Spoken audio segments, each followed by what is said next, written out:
Hello. Oh, that's loud. Hello.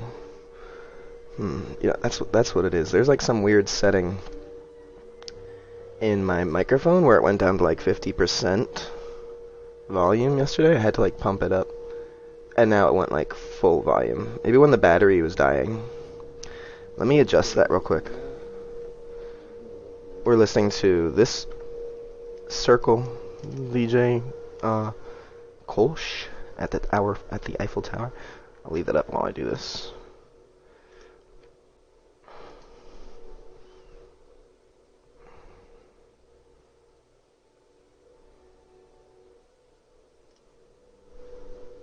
Was that it here? No. Device property. Yeah. This is where it was.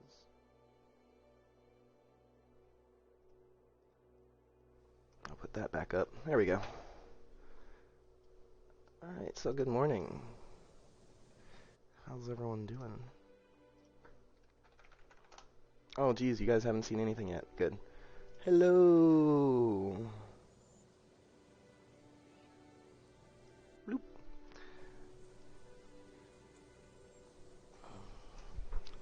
So, just kind of like looking at the game for a second here at the start here, because it's always nice to start some visual fidelity.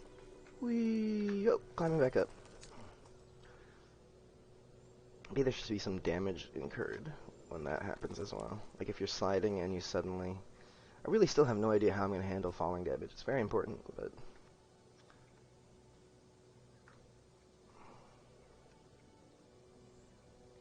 we shall see. Also, I should probably work on my grappling hook more at some point. I like the way Atlas improved their grappling hook. It was very nice the last time I played. I need to do the ambient occlusion. It's so broken. Why don't I do that real quick? I wonder if I can even... No, it's in the map. I'd have to... There are some things that you can do. You can... No, I shouldn't work on the ambient occlusion today. I should continue working on the cleaning up the graphs. That's what we're here for. I get so easily distracted.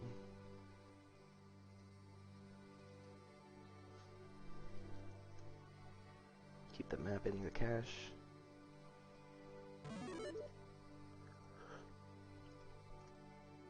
Alright, let's clean up the horse cart thing, because that's where I was last working, or last actually, before I got to the torch distraction yesterday. Yesterday I didn't do any blueprint cleanup at all.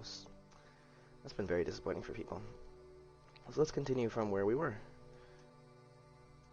You know what, let's start again, and turn these things into macros. Because it is just still kind of messy looking at from here. I'm thinking anything that's more than 2 nodes to do something. Like, that's 3 nodes. No, more than that. This is probably as big as a little thing should get before making a macro out of it. Like, that's not enough to make a macro out of, right? Come, let's be realistic here. But let's say maybe this should be a macro. Check banned players list. Let's try that. Right click, collapse to macro. Because it has... I believe it had a delay in there. Let's check. Check banned players. Maybe not. It could have been a function, actually. Let's undo that. Let's try it as a function. Even it says function here, but it was a macro. It's kind of funny. It was under macros. Let's try right click, collapse to function. So it doesn't have a delay or anything in that, so it should work as a function. Functions are better because they're integrated into things. You can call them from outside, you can repeat them. You can repeat a macro too, but a macro is basically just copy and paste. A macro is like, hey, do this, all of this, whatever it says. A function is more like operating code. A macro is just like copy paste. So anyway, check and players.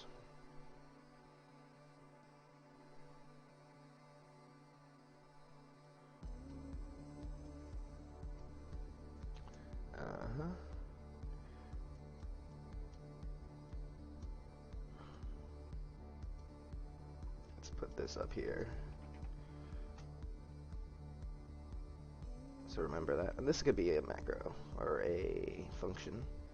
This is save location, that thing. Maybe I want to keep it as a timer here outside, but make this a function, so I can just call this function whenever I want to update your transform. I could just repeat this. Like if you suddenly die, per se, I could just grab that instead of going and getting your location and saving your location. This isn't even saving it, it's just setting it there so that next time it's saved. It's probably for the best, because it's every 2 seconds. It's just setting a variable. What did I just do? Add node? No, okay. Felt like it went busy for a second. Anyway, collapse the function.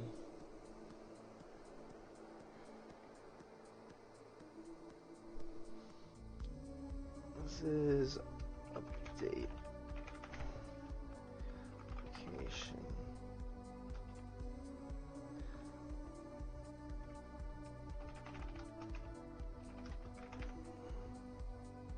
Because we're not saving. I'm not going to put the word save in there.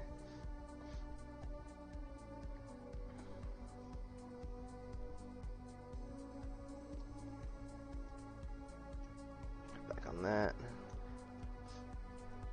Here are some things. Main UI widget.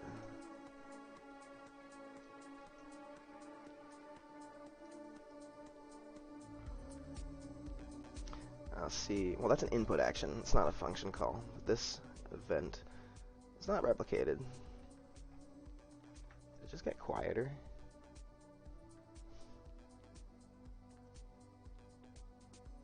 I feel like the music just got quieter.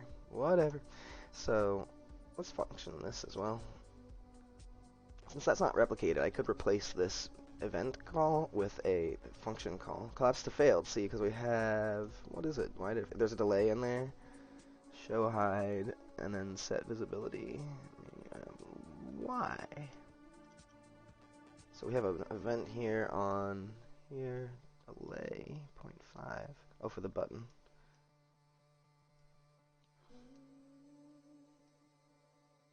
The minimize button. Oh, that's so. Yeah, so that doesn't disappear immediately. I highlight the disappear button and then hide it. That's good. That's fine. Why don't I comment that? I swear now the music's only on the left channel. What is this DJ doing? Oh, he's bringing something else up on the right. Okay, he's doing something. Whatever.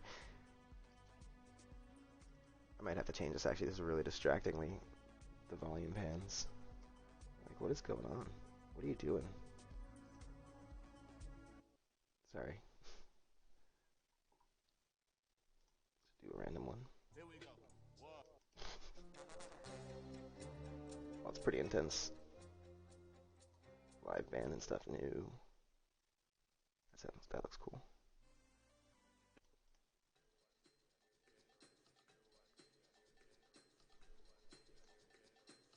Imagine being there. God, this channel's awesome. Okay, so I'm gonna have to move this out of the way so I can edit this. Flash hide UI button.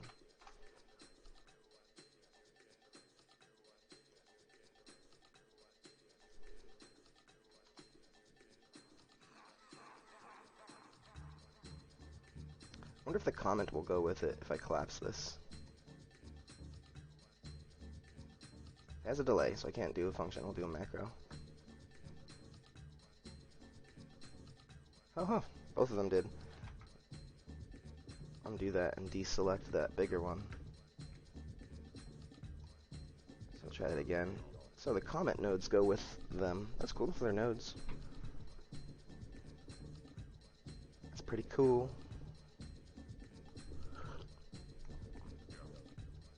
Show, will a slash go in the main macro name?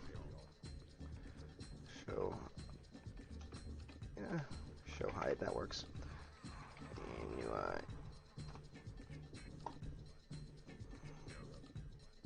But now, since it's a macro, it's not a function, I can't call it, so I'm still going to need that event there. It This has also got a little bit going on here. It can be a function, but if I'm going to do separate functions and macros, it might get confusing if I'm looking for things, right? So maybe all my widgets should be macros just for consistency.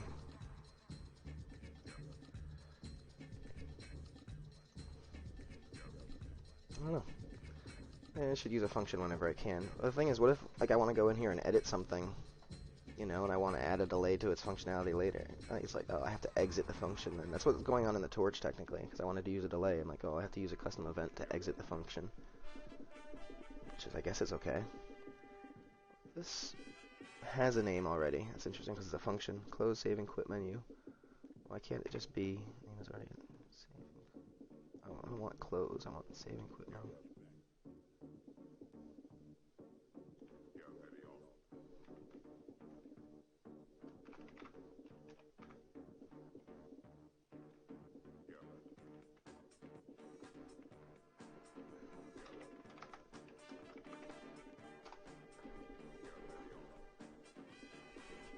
Escape menu.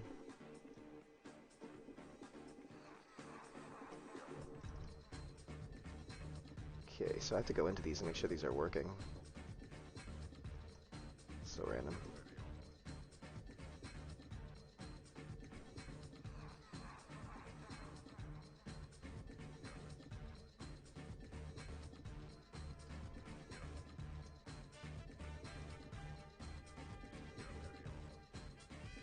See, there's no output here.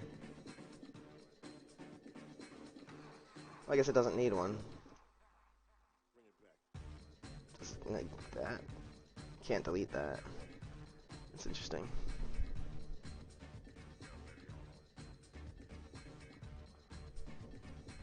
Take a moment to compile.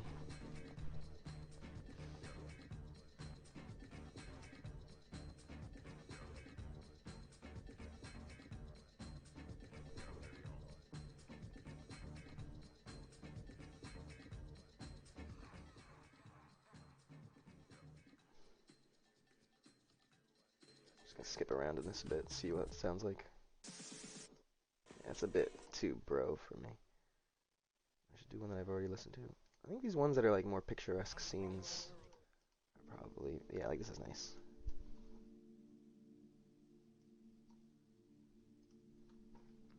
Better for the morning.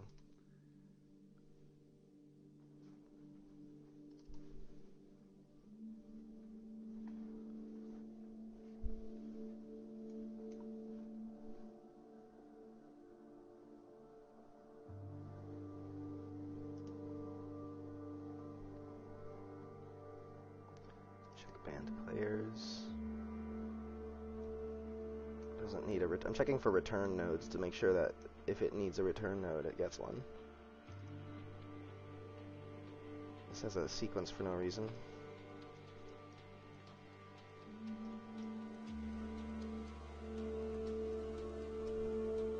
That is really loud.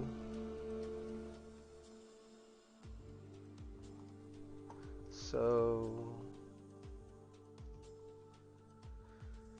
those are probably good. Did I have any others? Those are older.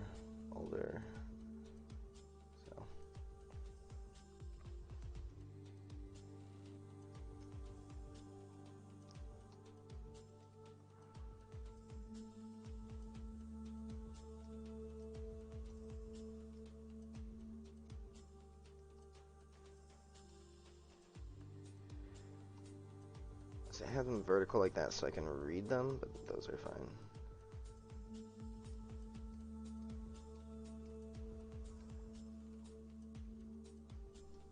Hey, I'm cleaning up my spaghetti mess, refactoring it, making it as readable as possible.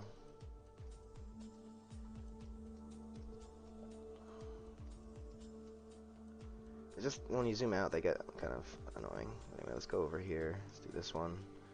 So this is all. Oh, this is my print string warning thing. That can be a.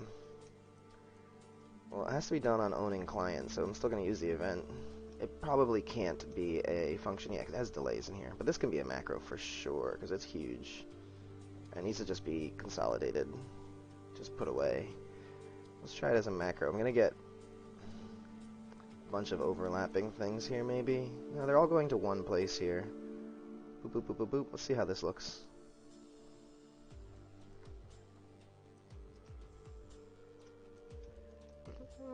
Looks like it got pretty decent. Bypass, repute, and queue didn't. Okay, so this is or just print. What do I want to call it? Print string player warning is kind of sort of like it's like a print string to the player. But print to player. Print. I'll just keep naming it this print string player. Print string to player. Because it covers all these different things. Doesn't really matter. Because I'm going to be using this anyway. This is just for keeping it on the graphs. So I guess it doesn't need an out. No.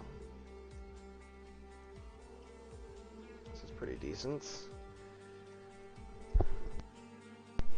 So input pin here, that should be called bypass.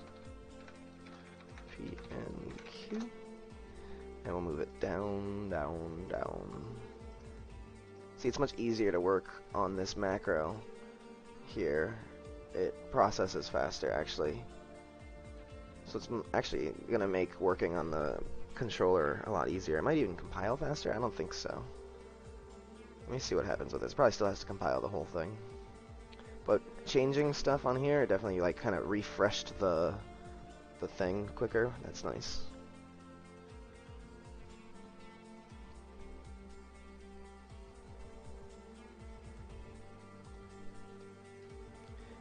As you see, compiling still takes a hot minute.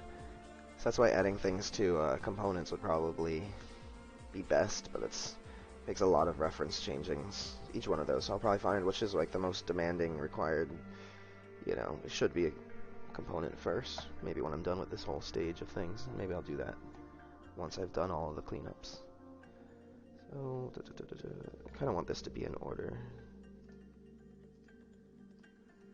Exec wire needs to go on top. It's kind of random the way they ordered that. That looks better. Yeah.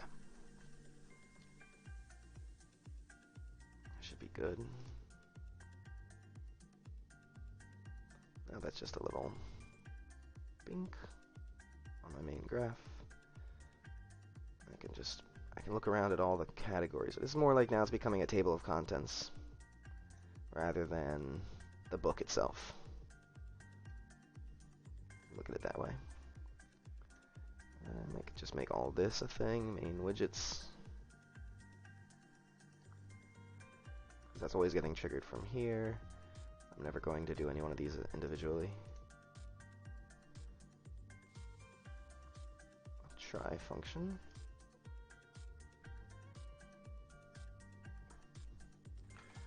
Okay, main widgets. So I downloaded Lord of the Rings Online. I haven't tried it since like 2007, before I even read the freaking books. I read it all as one book. But yeah.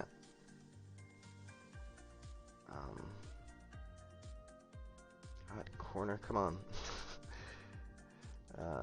So kind of looking forward to that. It's super old school. I remember it looking like really like looked too good for my computer at the time when I got it originally. And at the time there was other stuff out that was like, you know, more engaging to me at the time, so I never really gave it a chance, but apparently it's really good. The free-to-play model isn't too bad. You can play for free for like 20-30 levels, then you pay a little bit to play longer, a little bit to play longer, and eventually you pay like the cost of a full game, like $55 to catch up to. And the most recent expansion that just came out, so that content has to be pretty good. And it's like the full Lord of the Rings story, so I'm going to try that out. I'll let you guys know how it goes.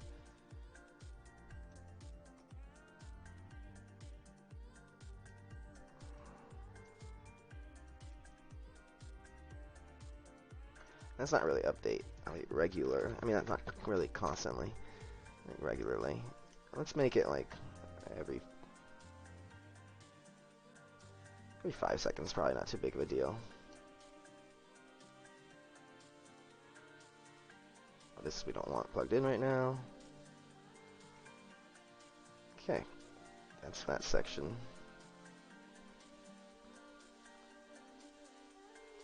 This is all one thing. This could all be a macro.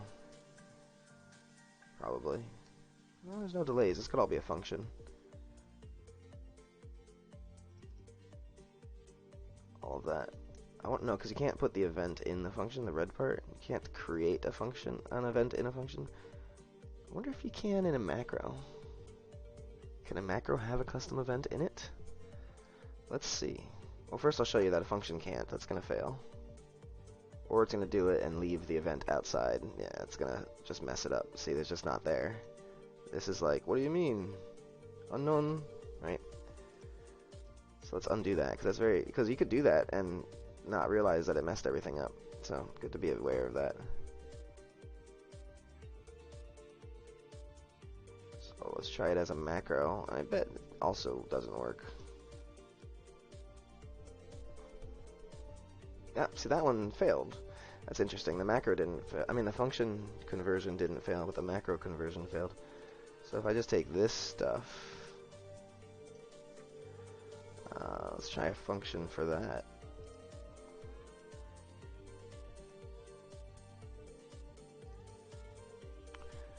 Looks good.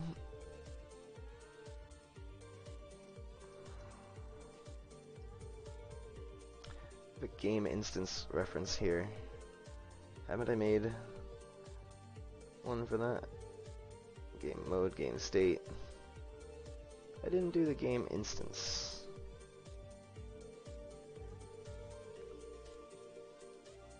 Go back to the event graph. Close other tabs. Oh, that's where we're doing it. Here. Anyway, let's add an instance onto this. So I don't have to cast to it as well. Pretty much always going to be in the main game instance.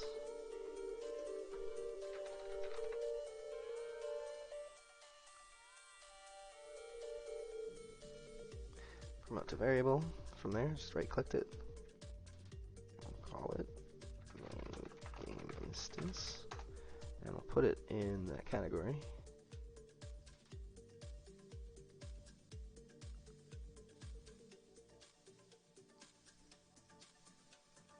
Checking the replication status of these.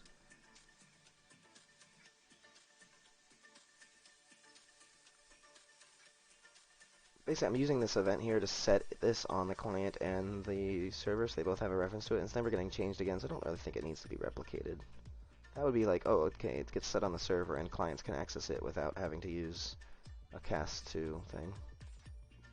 I'll leave it as it is for now, because I don't want to mess anything up, but I think that's fine too.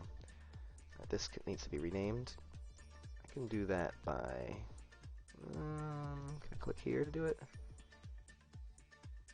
No. Okay, so I have to do it from the list of functions. Check password.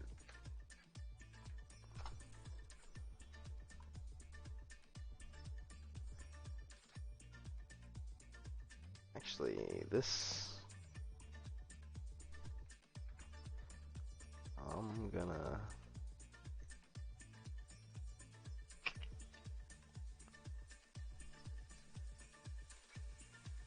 I guess that's not too big of a deal.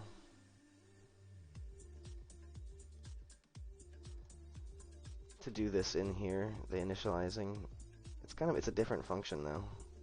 I should separate this. But then I'm looking at this branch here, like, well, I guess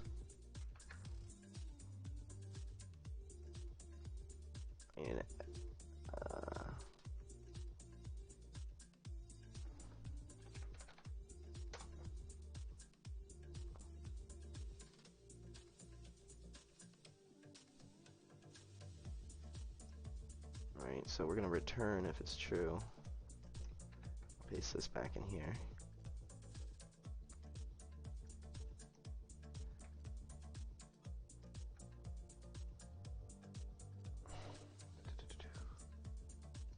So that should come from there.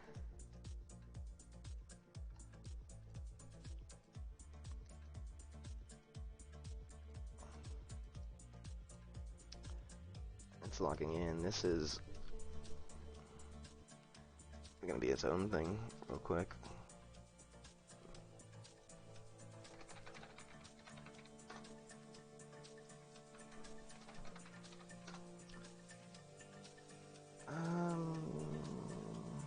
Just look this up real quick.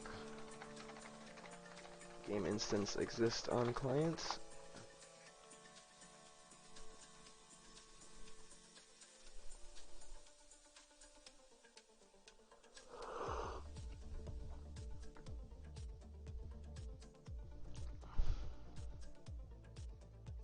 Unique copy.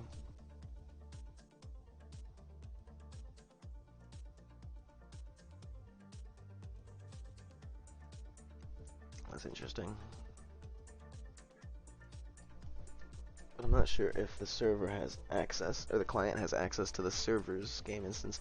And actually, to be honest, I'm not sure how I'm using that. For example, here, this might explain some of the just oh, I want the main map.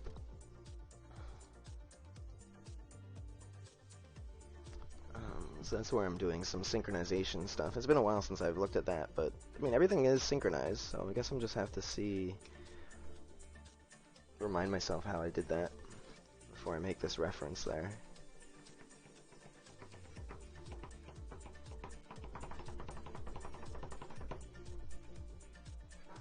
Just wait a second.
Right, so similar looking graph.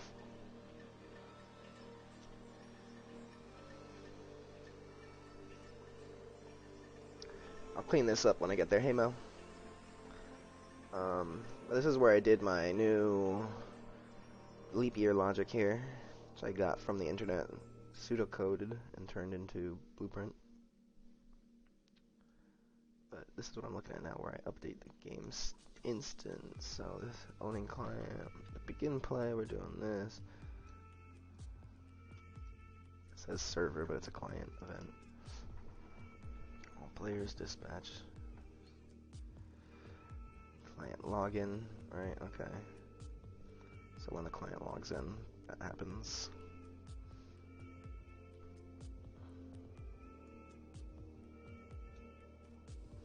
The game state setting, the local thing. And authority is going to start a timer. I wonder if that gets overdone. If this is run on a client, I should probably do switch has authority here to only do a client. Well, I guess only the server's doing this. Maybe I should check if this...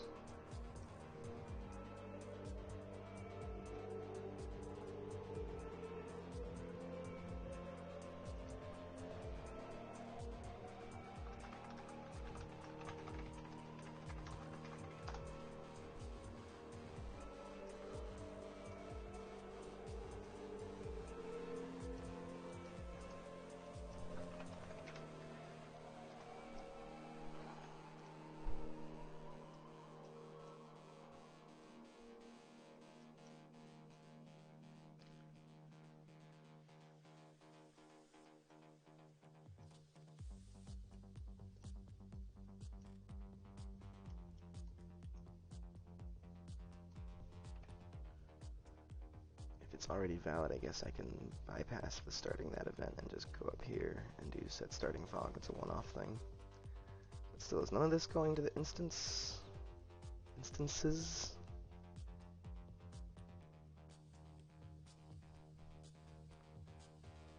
No, I guess not. I'm not using instance at all. Let's see where I'm using it in the entire project.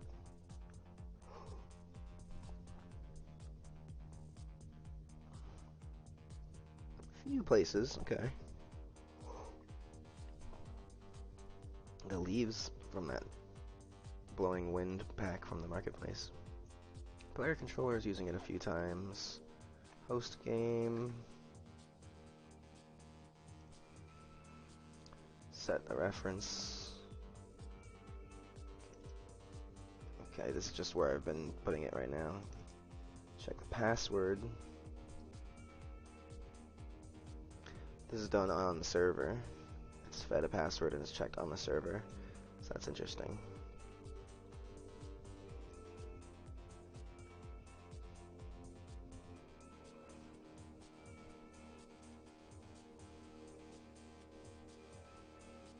Flying pawn? No.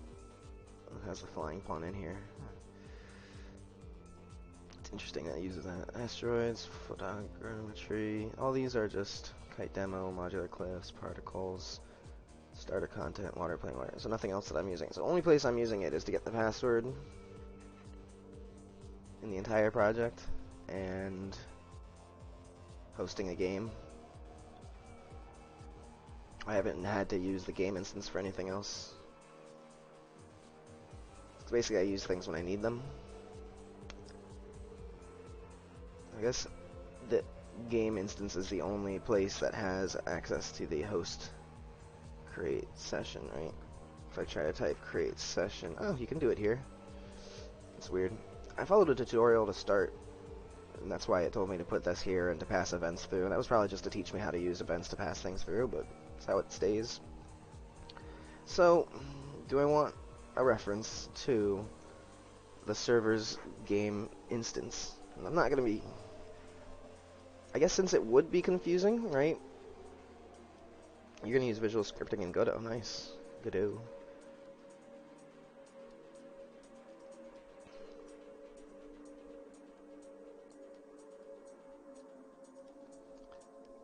So this is all being done on the server. Should call that.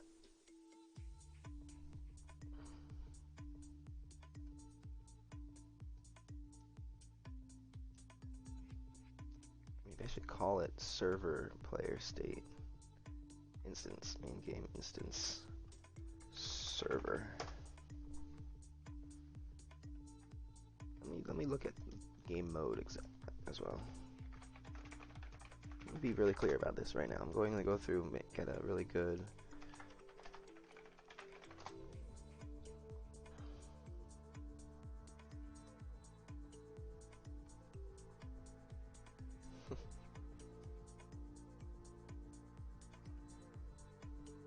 you can't, it lives only on the server.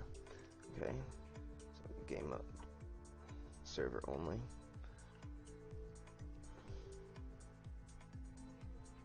So that should probably be a replicated variable if I'm going to be accessing it.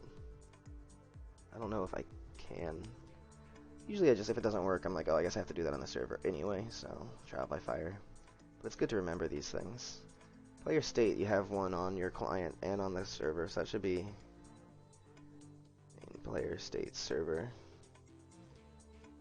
Maybe I should say all of these in game mode. I should say that's main game modes. Oh, I just said game state server, damn it. Change player state server. Just kind of just labeling them so I know. Game state server. And so the game mode, like we just said, also exists only on the server. So I'll say that main game mode server. Let's see about game state.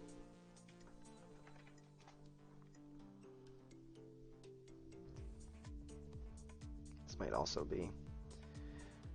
Should be available to all clients. I have a local copy of big list of replicated variables.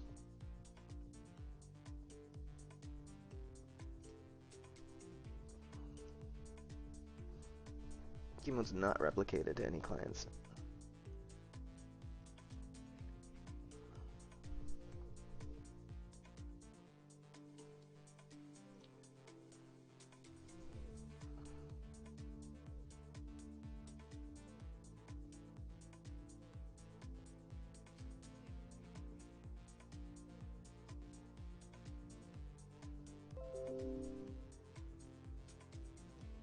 Expected rat-tat-towing. Okay.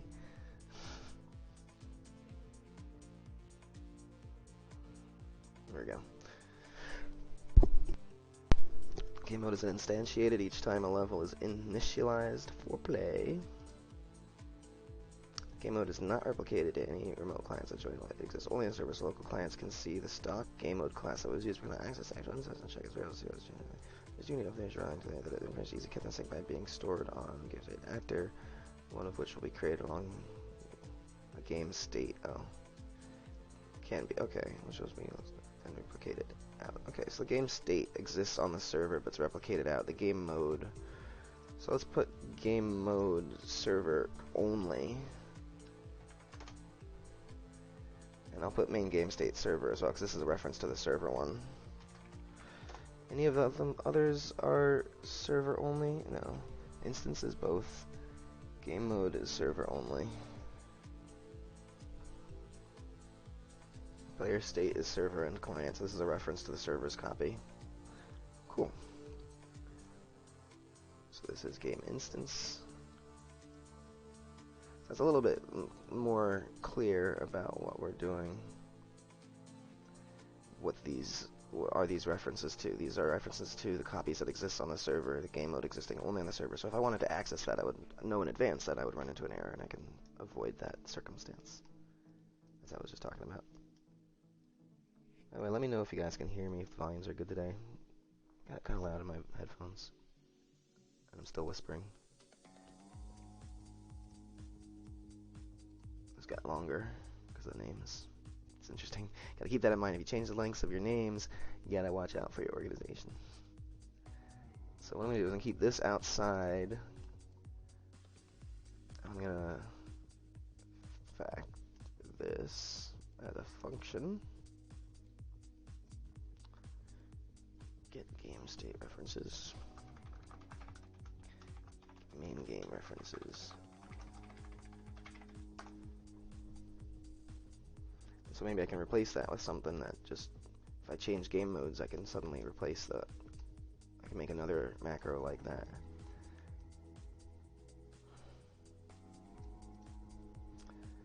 I mean, that's kind of big, but it's like stupid to pass this into a function or macro that's just literally 4 set nodes. Maybe I can just make use of a sequence, and that'll be a little more compact. But then you got all those wires. It's kind of the only way to do it. It's a little smaller.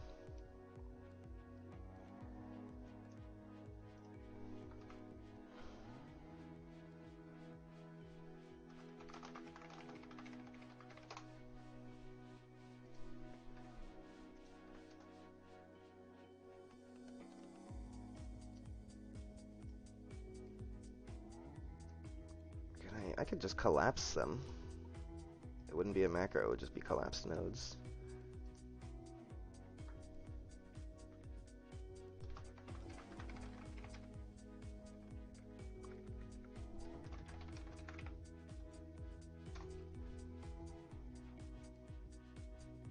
So, oh, can you preview? That's cool, you can preview. Where'd it go? Where's my preview? Yo, that was cool. Where's my where's the preview? Oh, okay. Why is it working now?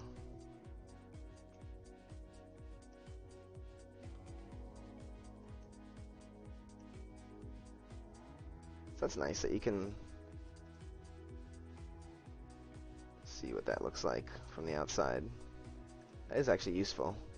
Huzzah, we found the secret meaning of the collapsed nodes graph. You can hover over it sometimes and preview what's in there and just be like, oh, that's just 4 set nodes There's nothing going on there.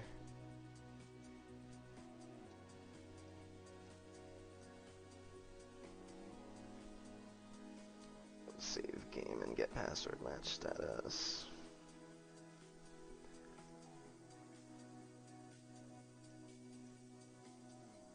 So far, so good. These are just really long names. Ah, jeez.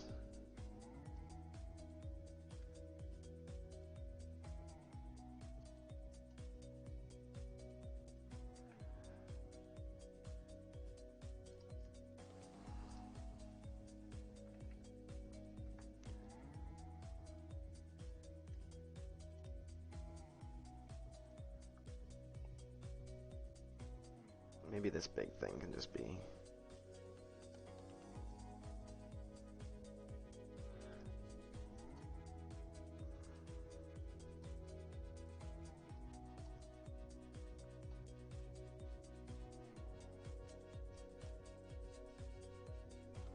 Let's line up a little bit better.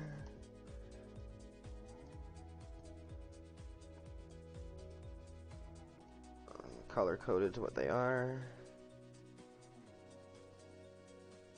I don't like how they overlap when you zoom out, but it looks nice.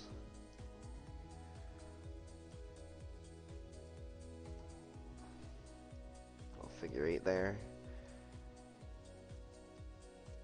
Well, you know what I could do? Yeah.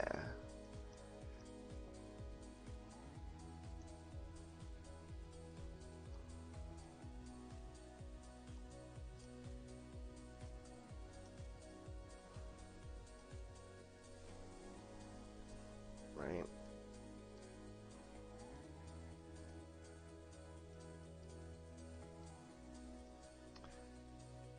Do I do above or below? I guess if I'm gonna like make them huge squares, then they gotta overlap anyway. Collapse nodes here.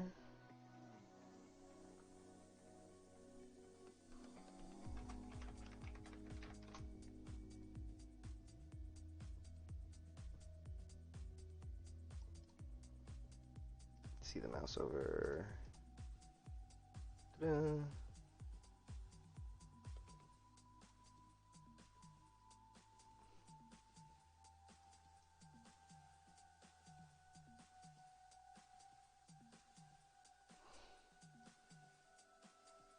Should I do it here too? Kind of like that.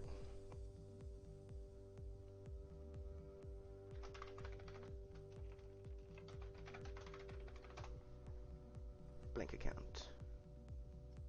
It's your blank account. Sir, your blank account is in negative.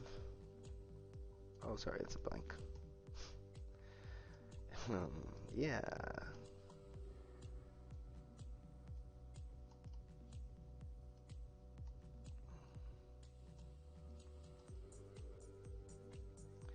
And let's just grab these. Doop, doop, doop, doop, doop, doop, doop, doop, doop, doop, doop.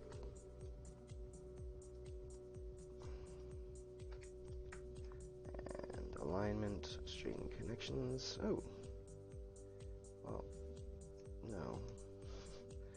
Alignment. Middle. Gotta grab that, that's why. There we go.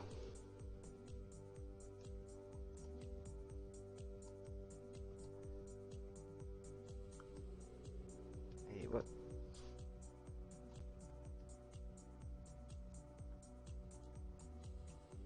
All these moved. Hey! What the hell? That's really weird. Alright, though. Oh, but those are on top. Let's see, gotta keep it consistent here. I like on top better. That was my initial way of doing things. Ahem.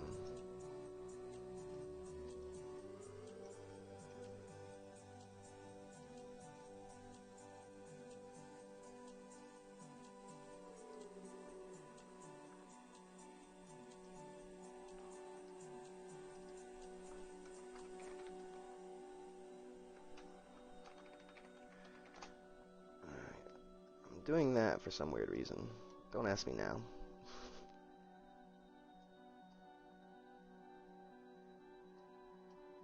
At some point I'm referencing the client's controller to make sure the differentiation between server and client. I might not need it in the future.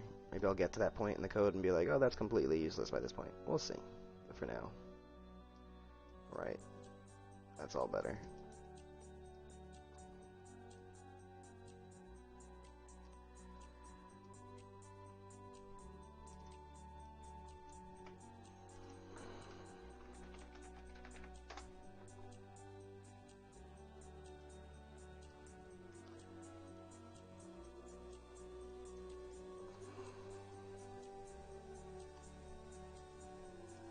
Oh, it's already so much better. It's just bloop.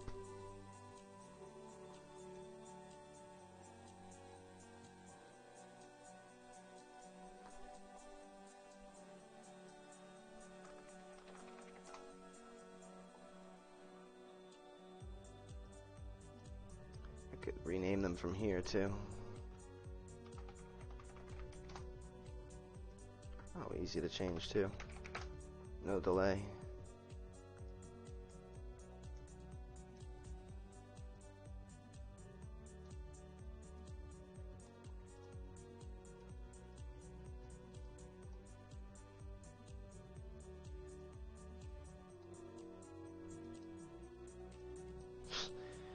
Arrgh, those pixels are too small.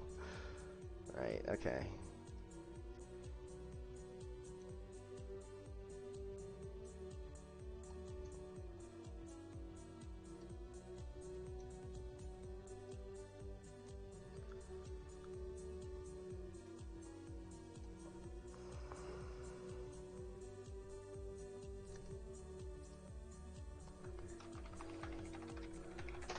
Compare, get password match status. You mean compare? God.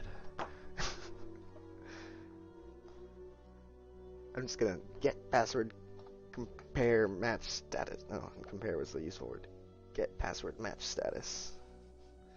Hey, can you compare them? Can you get the match status of these? What? Yeah, get the match status of these two things. What, you mean like compare them? Yeah.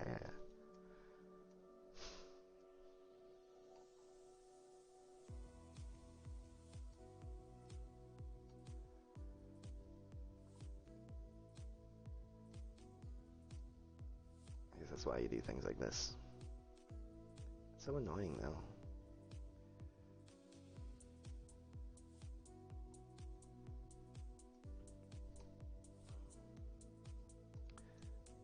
This is a giant node, comment node. Doesn't have to be so sprawling.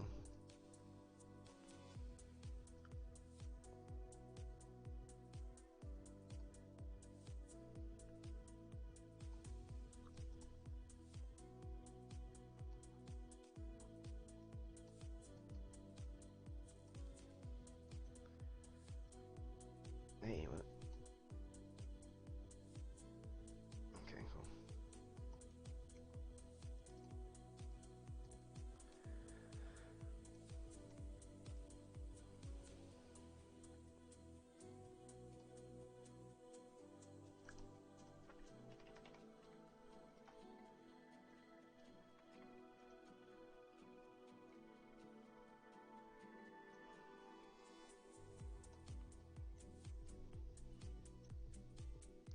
That here could be, definitely should be a little function or macro or something. Server check account name. It still has to be done on a server, so the function is useless, essentially. But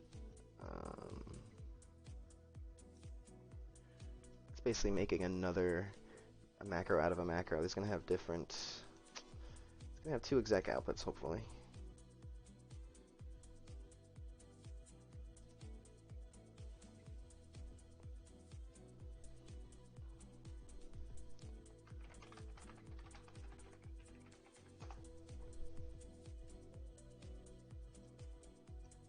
Can't edit this one from outside. You have to go into it. It's kind of interesting. Okay, so put it backwards. references.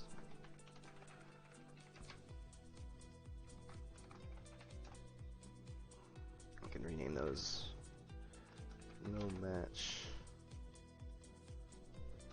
player online or player already online.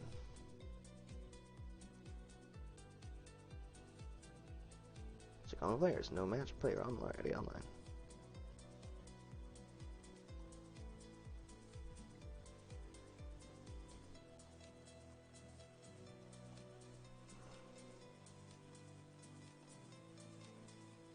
I'm doing main game mode server only, going to a server event.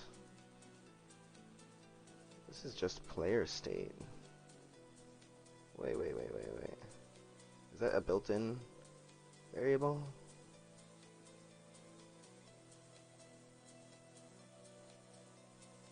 Didn't I already do this player state references thing?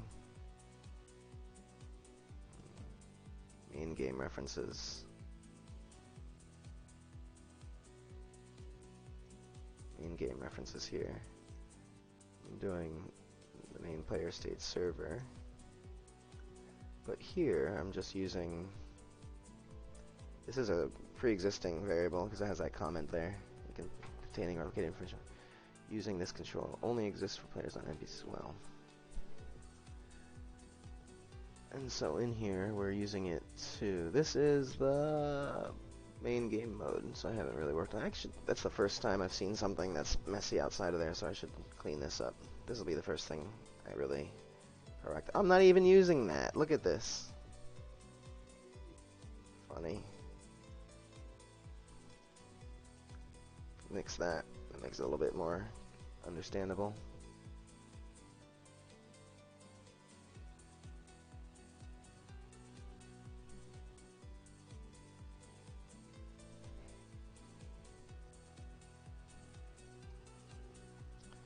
So all these variables here.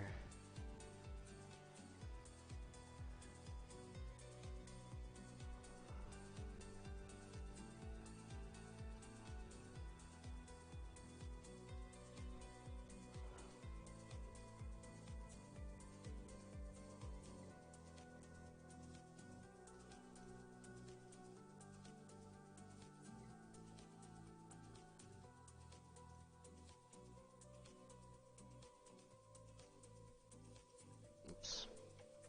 Wrong wire. That's cool. I haven't seen that node. Reroute as an array. Has a little like cube dot reroute node. That's cute. Thanks, Epic. It's so anime.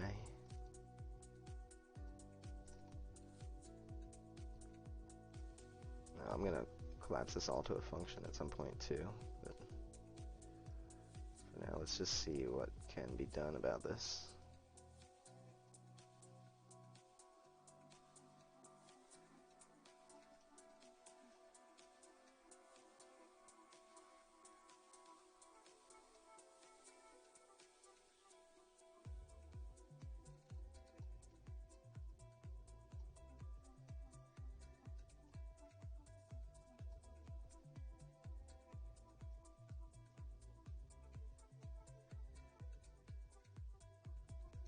I'm removing my reference to NPCs at this point. These are just like basically keeping track of, I'm not using these, so it's not really necessary to have them anymore. I can't see a point of using these. Hey, what's up?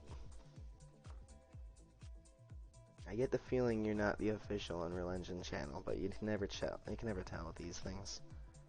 Channel. You can never channel. You can never chell. So I'm just gonna delete these, I believe. Let's just... thanks.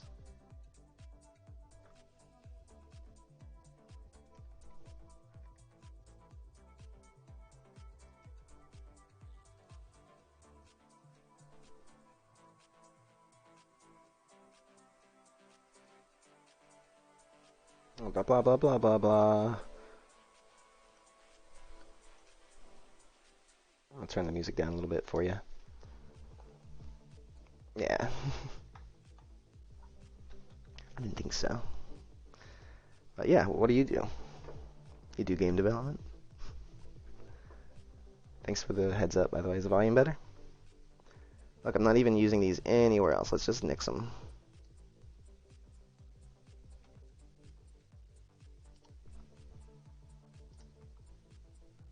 Graph is messy enough as it is. We don't need extra stuff that will potentially be used later. We'll just potentially make it later when we potentially think we want to.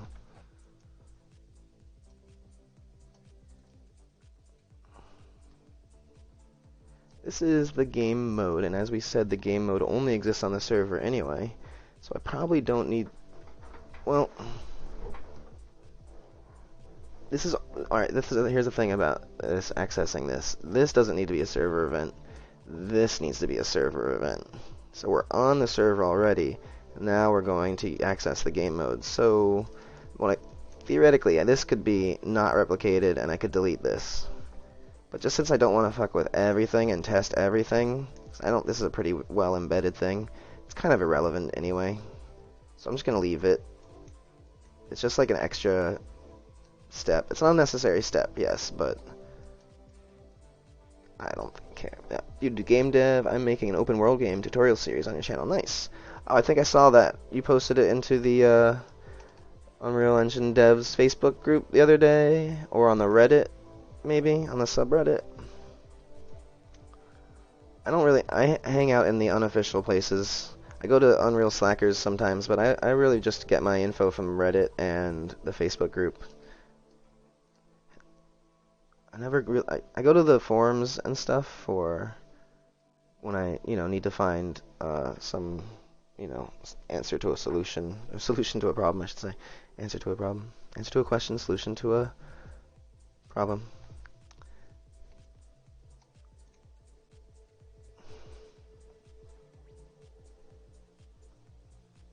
Wait, so I'll drag this out, drag that with control, then RER there, and now I have a one node here.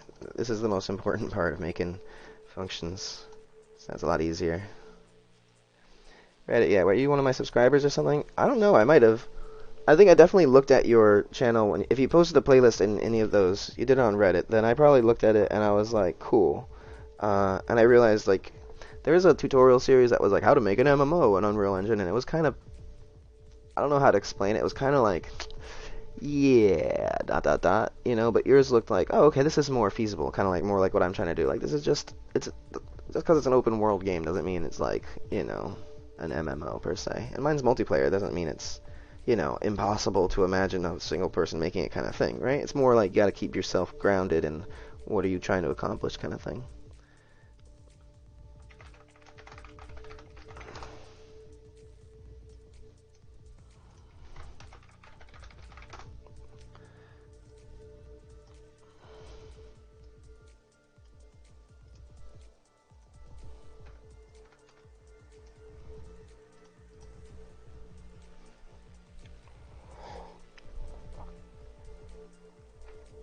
Let me throw you a sub anyway, since you're here. If I didn't already.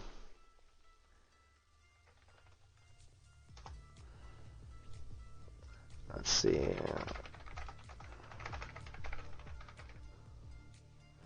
See, now it's going to be hard to find your channel, but I'm going to try it with this colon in here.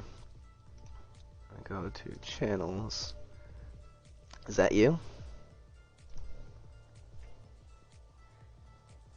Yeah, there you are. Yeah, I saw this. Open world game development. I'll throw you a sub. And I will tune into your thing. The thing is also that most of these stuff I've done already, so I was like, okay, I'm happy to see this being made, but especially with the zero budget thing, that's sort of, I'm not doing zero budget. I've spent like probably a couple $100s of assets already. I mean, definitely. I'm not going to say probably. Definitely. Definitely. But it is possible with zero. One tip, though, your blueprints can use some organization, maybe collapse some stuff. That is exactly what I am doing. Welcome to the show. If you didn't notice, that is what I just did here.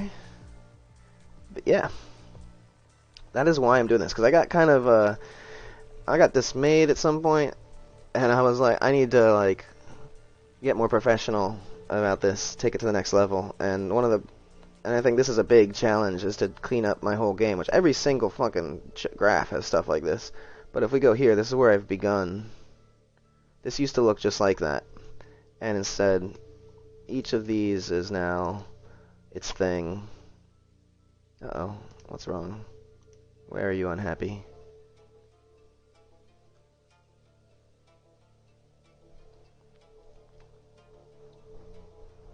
And yeah, you're welcome. Thanks for swinging by. Where's my... Bloop, bloop. Hey, WR. I'm just waiting for that comp.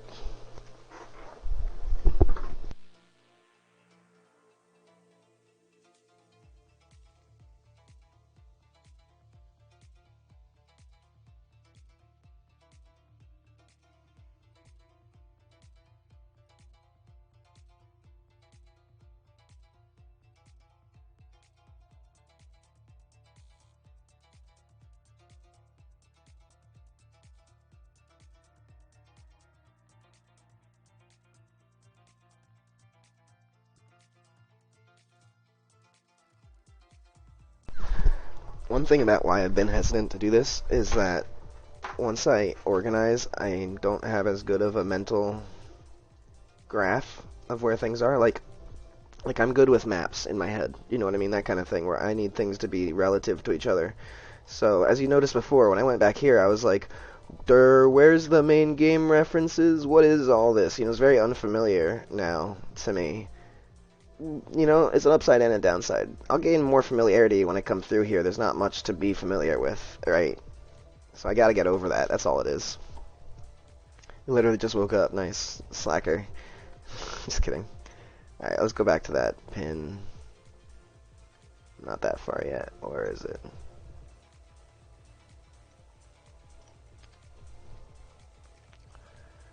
Take that player state reference off.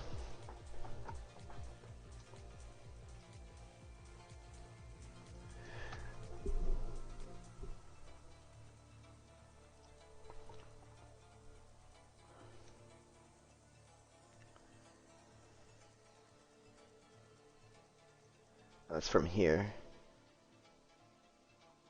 So I'm doing it here as well.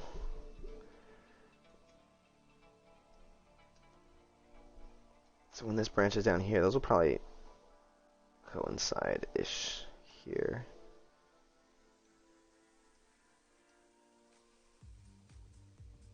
Let's continue refactoring this, make room.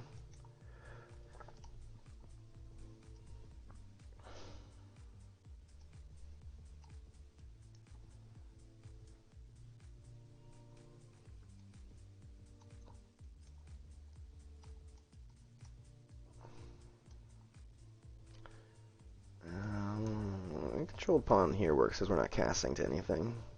But I could just use the third person blueprint reference. At this point, this is fine.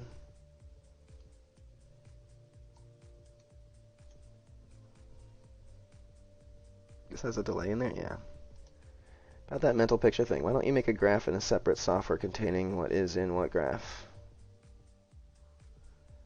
I mean...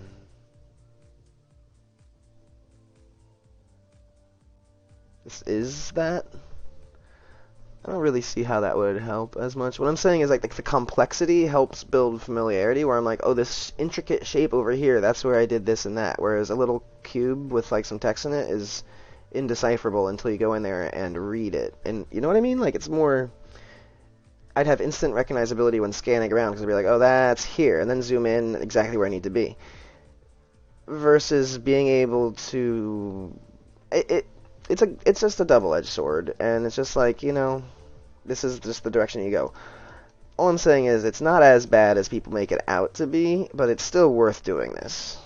I'm just saying there are some perks to the blueprint mess. It's not all bad.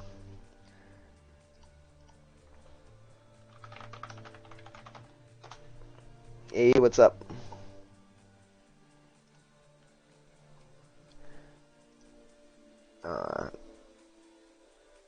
That's probably good here. Now, the color coding is definitely something that helps compensate for the change, right? it's kind of hard to color code the mess that I had before. I couldn't really put these comment nodes over everything because it was all interconnected. So that's one thing that I'm a first timer to your channel, so I don't know a whole lot about Project. That's cool. I could give it a quick hop in and show you what kind of stuff I have.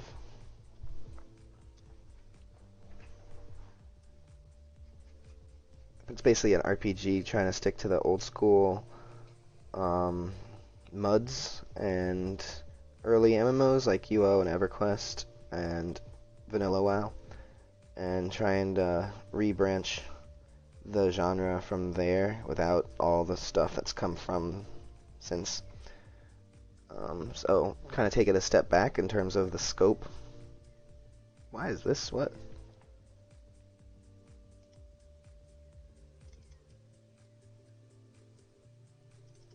Uh-oh. The hell?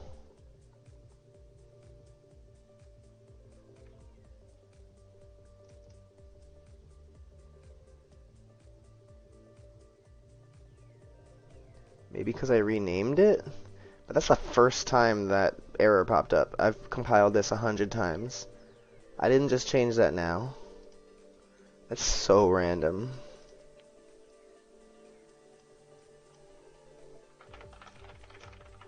Like, what?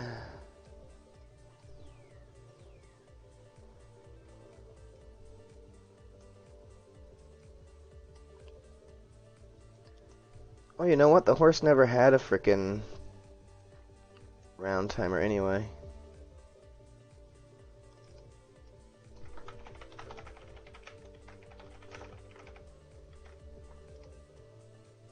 That's so weird. What happened?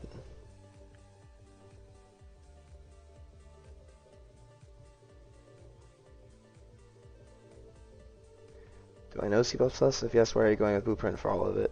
I don't know C++ yet. I just started properly learning. I kind of understand all the basics, but I haven't programmed anything yet. And am I going to try? Dude, I'm going to play the shit out of Classic WoW. I'm going to roleplay in Classic WoW. You better join me. By the way, I downloaded Lord of the Rings Online. I don't know if you ever played that, but if you want to play something together, it's free to play, and it has like a pretty cool house building thing. And not as good as, it's not very customizable, but it does have that. I thought you might like that. This is weird.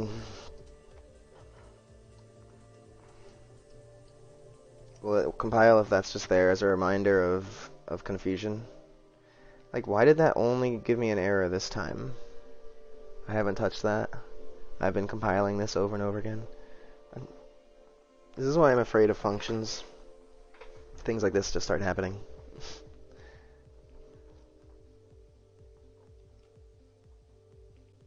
Make sure it's been compiled for create round timer. Because I do know something that's been happening is when you mount up, the round timer is not there. It's disappeared. So maybe it just wasn't working and wasn't giving me an error for some reason. Yeah, way back in the way when it first came out. Same here. I played it in like 2007. I was like, oh, there's better stuff out right now. I'm not gonna play this. But nowadays, I'm just like, there's nothing. I went through Metacritic last night and played I checked out like basically every RPG since 2013. I went through like every single review and was just like, okay, I'm not really crazy. There hasn't been anything that good.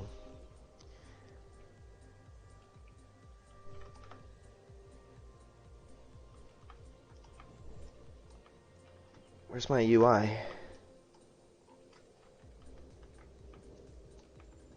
My main screen isn't showing up. I can't access inventory. It's playing the sound of it. I can't do my inventory. I hear the sound effect for the inventory.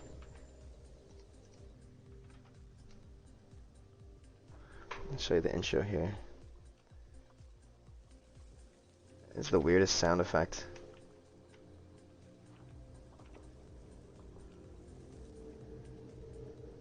So here's the race selection. I need to work on the ambient occlusion. It's all messed up right now.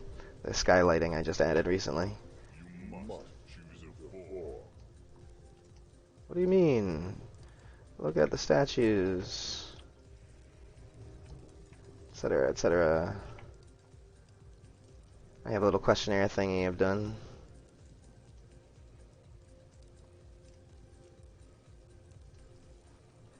All these different origins are going to have different stuff. I have some character modification stuff.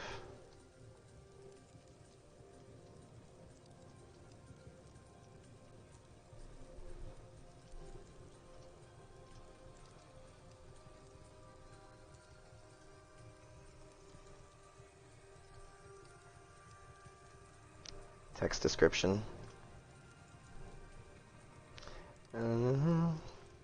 Some stuff you can do here. I'm going to also put in religion here, which will change the way that you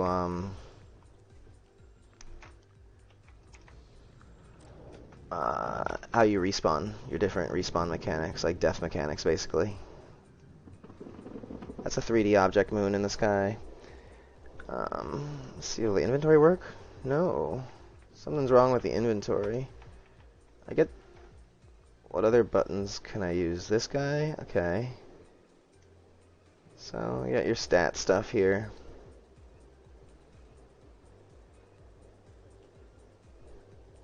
Anyone here played Assassin's Creed?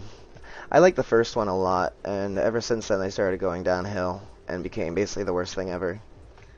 Sorry. I really liked the first one. I thought it was an amazing innovation.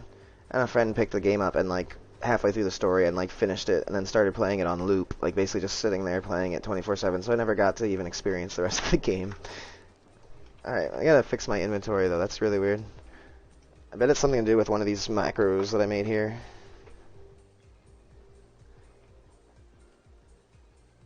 I bet you one of them had a delay in it or a custom event reference or something. Just done trying to read HUD, right hand, refresh hand, remove from parent. Remove. Damn it. Damn it, damn it, damn it.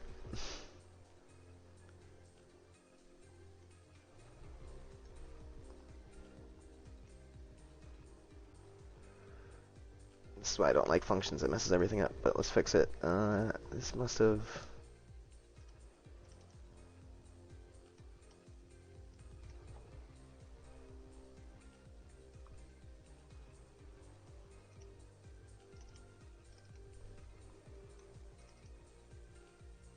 Ah, haha. Yes, so weird. Okay.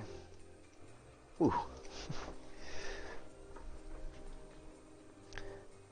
And so far, from what I've learned from C++, I still prefer blueprints.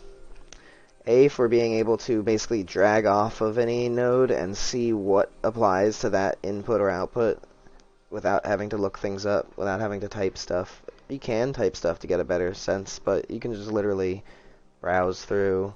It's a great IntelliSense, basically. And then, basically, I can see the value of converting to C++ and consolidating functions once it's all done. But I feel like if you look at it that way, encapsulating things in C++ is like such a big picture thing that I feel like it should be done last. I think you should do everything in blueprints on one page until you know what it is that you're doing. Unless you know from the beginning exactly how you're going to do stuff. If you're such a good programmer with Unreal Engine that you know exactly how it's going to be from the get-go, then yeah, go ahead. But I really do feel that way, that the blueprints allows you to see what can I do, what about this, what about that. Much better than toying around in C++. And then, you know, I guess it's just a matter of reconsolidating things. This is an experiment right here, to be honest, to see if this comes out legible to people who prefer C++ style of things in the end, you know. That just fixed. Let me just go in there and check my inventory.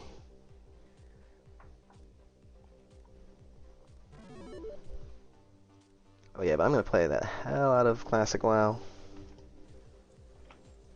There's my widgets.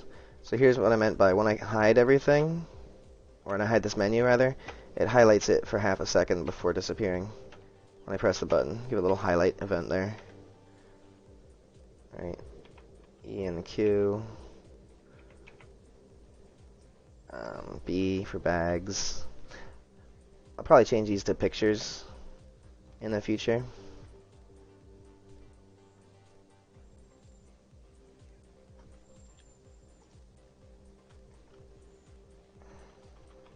That's a good old classic text-based MUDs would use this to say, if you're gonna, your commands would be, you know, if you look at this widget down here, you'd be like, get bag, right? Or you'd be like, go door. But if you wanted to say something, you'd put a hyphen first and say, hey, what's up? Right? And then just the word, hey, what's up, without the hyphen would show up. So that's why, for keeping with the classic mud players familiarity, if you're just wandering around, you're just like, hyphen, hey, what's up? Not hyphen, it's called apostrophe. Right? If you just press that button, yo, how you doing? Well, technically, if I don't hit enter, I don't have to hit again. But if I mean, not hit enter. If I leave the widget, leave the I widget. Yeah, there we go. If I leave the widget, walk around. Now I type apostrophe again to type. So that's like a. Thus far, yeah, it's been free to play for years. Just looking at the Discord there. So you can hide your UI if you want. All the items are like items, like this backpack. And the backpack has stuff in it. And this hip pouch, it can have stuff in it. I'll put this pair of boots in the hip pouch, and I can use my left hand, because my right hand is holding the hip pouch. I can put my hip pouch. Oh, it's too large. Let me take the splitting axe out and put that in there. Oh, felling axe out. Drop this. Let me see. Is it? Take the hammer out. Oh. Let me see. Drop the hammer. Who cares? Drop the hip pouch. Got the felling axe. Put that light back on. Alright, drop the felling axe.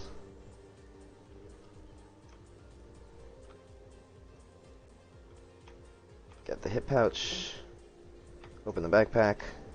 Oh, come on. It's still too big. Did I do that on purpose so that containers won't go in other containers? I did program it so containers can go into containers, but I wanted to put a limit onto how many levels of it could be. I wonder if it's just reading the wrong size. If it's broken. This says capacity. It's at 0 right now. If I try to put this stuff in there, that works. Let me get this to inspect. Size 40, yeah. Okay, I did do that on purpose, just so you can put stuff inside of stuff inside of stuff. But you can. It does save and load. I did that on purpose so you can check. Look, I don't have shoes on right now. I've done sliding on mountains mechanic. Just get this. This is fun. Carrying my little purse. Let's equip the hip pouch.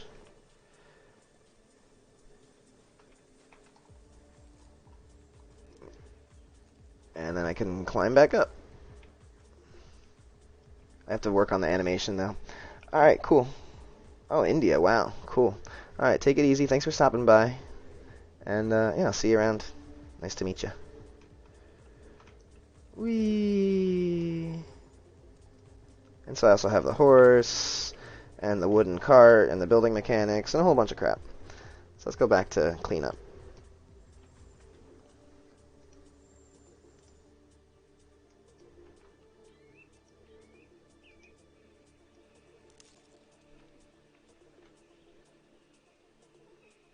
Just going to leave this up for a second.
So I made the day length a lot longer.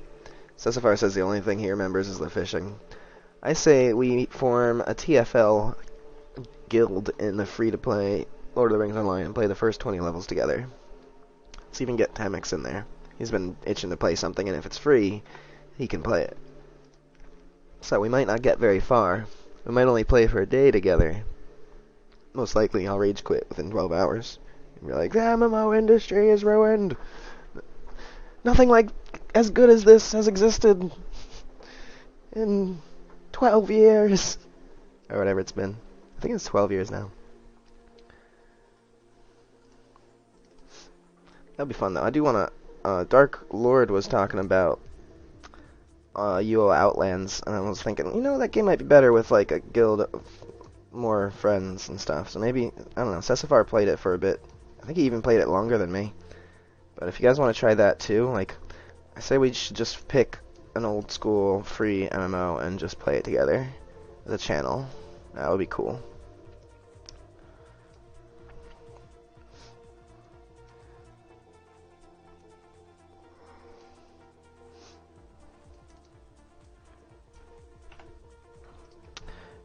You know what? Oh, this gets called...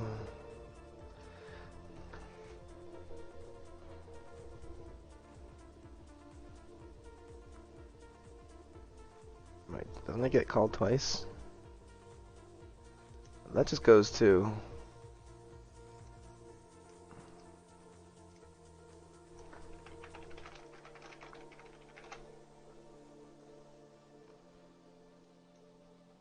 This is doing... And hide items.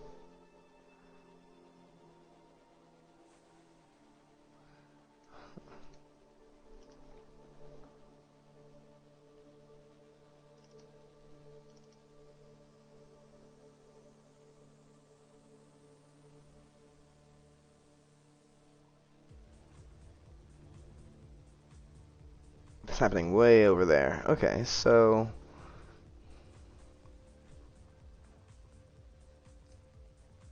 I'm going to unfactorize this. Hear me out now. Oh, this is on server, though. But this is going to server. This is going to server. There's no need to do it again.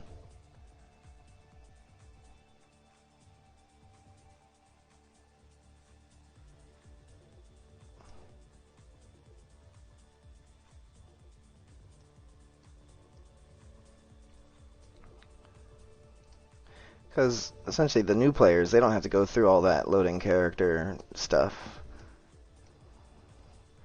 So these totally separate things, I just had them squashed together for no real reason.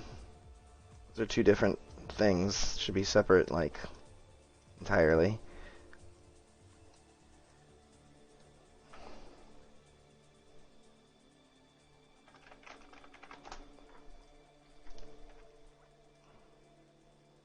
Oh, it's server. Actually, let's just do that now.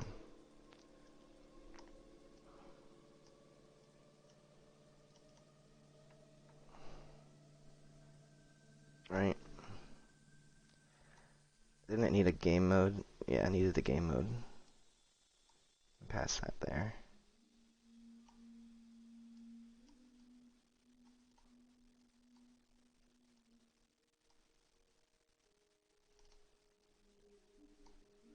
Nice. Something like that.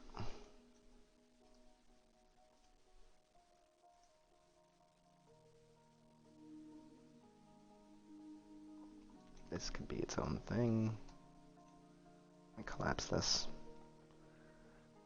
I feel like a lot of, well, actually, but again, it has to be done on server anyway, so I'm going to be calling this. There's no real need to use a function or macro per se, because I have to do it with multiplayer, so I might as well just collapse nodes and get that handy little mouse over thing.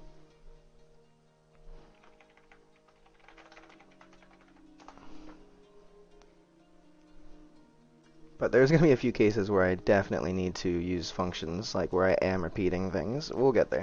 Your parents got home, I had to say hellos. You missed the last 10 minutes. Oh my god. Look what I've done.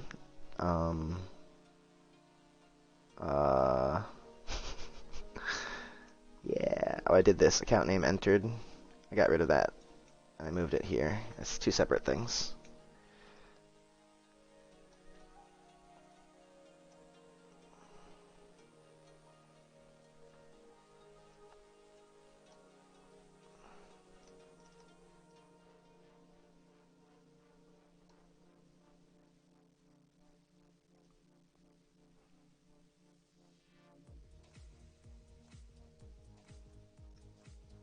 It's interesting, this new player custom event happening with a do once.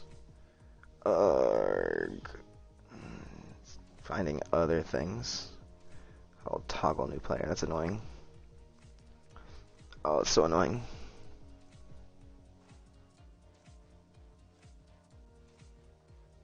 But if I scan for these arrows, I only see one new player.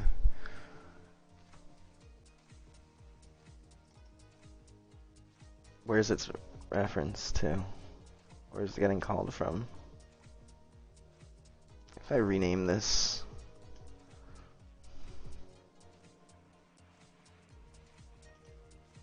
it's not really a toggle.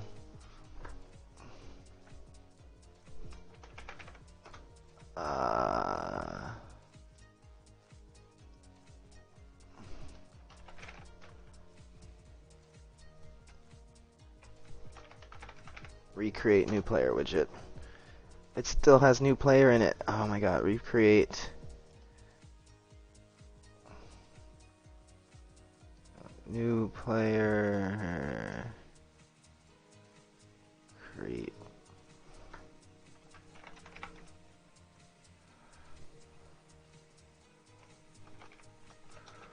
Login widget.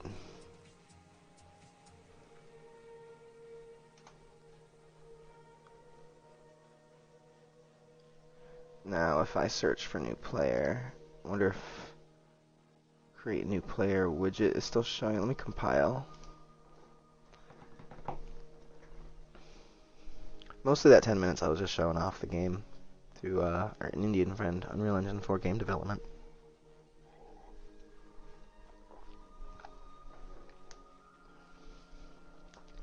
So I just missed your message there. Yeah, my word, aha. It was the same with Grin. Now I've been looking for a replacement for EQ2 for over 2 years. Yeah. I mean, I never played EQ2, so I don't. That's too much high fantasy and just like completely over the top kind of stuff. It's not really my cup of tea. Like, I was thinking about this, the difference between these two games that should appeal to me, Pillars of Eternity and Divinity, whatever it's called, Original Sin. Is that what it's called? Divinity Original Sin? Something like that? I've got them both. Yeah, Divinity Original Sin 1 and 2, and Pillars of Eternity 1 or 2. Like, Pillars of Eternity is like too hardcore serious, like gritty death, long pretentious ghost stories, and then Divinity Original Sin is like too silly, colorful, vibrant, and it's just like, it's not that I want a game that has both of those. I want a game that has neither of those. If you took out the silliness of Divinity, it would be so cool. If you took out the just like over the top, like God, of Pillars of Eternity, it'd be like pretty fucking beautiful. It's a really cool game, but no, it's just like annoying on both, and it's just like really kills all the fun. And then I don't know, and you start feeling like it's designed from the top down to purposefully irritate people. Like there's the corporate control or something, and it's just like I don't even want to suspect this of anything, so I'm not gonna. It just starts itching in the back of your brain. You're like, this is like this Outward game. Every single mechanic is detrimental to the player experience. It's just like, didn't we learn this in GDC already? You got me ranting. This is what I want. New player. Now that it's all compiled. It's still doing this. Where's create new player widget?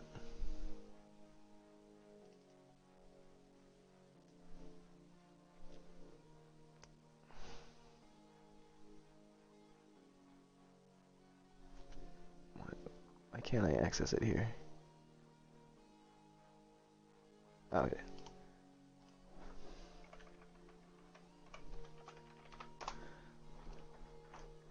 So I can search for that event.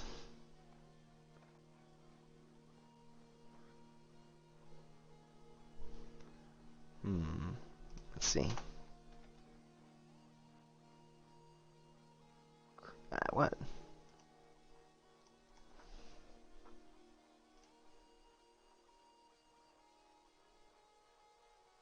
This is the game mode, that's why.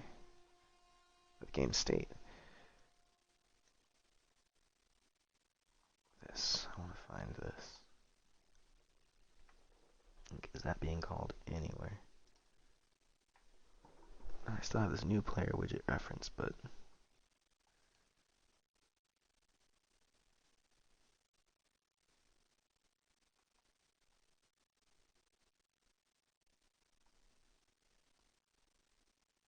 yeah, I'm not using that anywhere.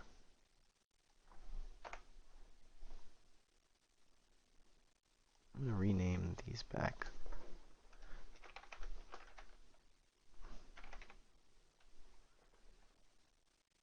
I guess I might have some left over. I'll keep it login widget, whatever. Makes more sense. It's a better name anyway. So this is just calling this event.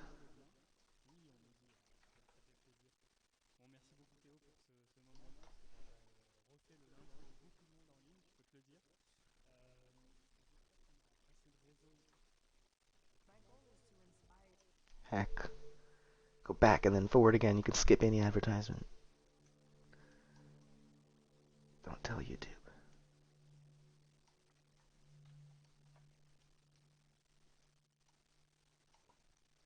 So, alright, I guess.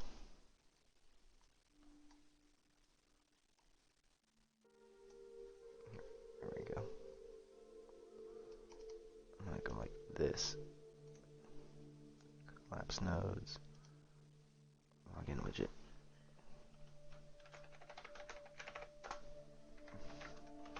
Create login widget.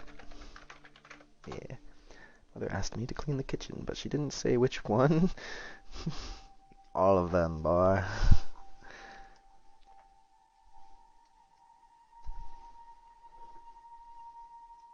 Message.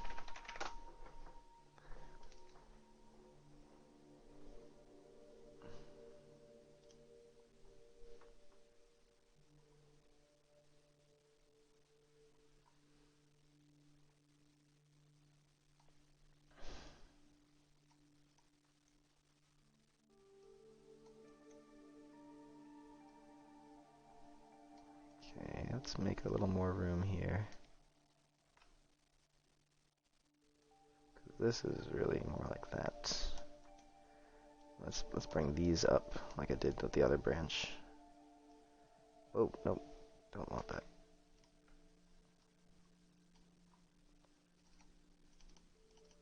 Alright, let's do these brackets. People love brackets.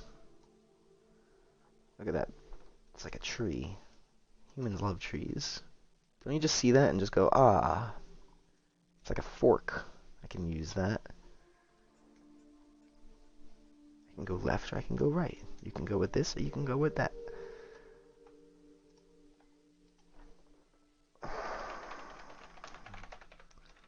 forget the name of the song, so I'm just going to search this way. There you go. It's been a while. It's been a while since I last played this song. Classic. All-time classic. In fact, I might just put this up for a moment. Ruin my chance of ever having this video played on YouTube again. Nah.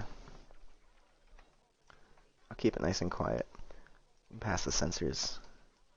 You get the vibe anyway, even if it's playing real quiet in the distance. You probably can't even hear it at all, can you?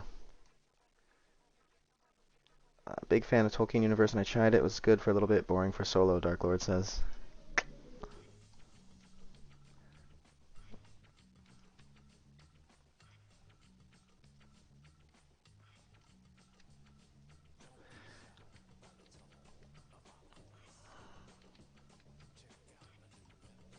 These big graphs I've decided are like distracting.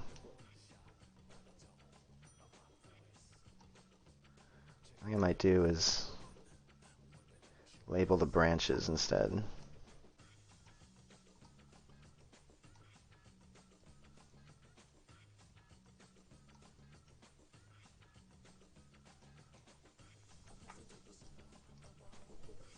Because I didn't have this all.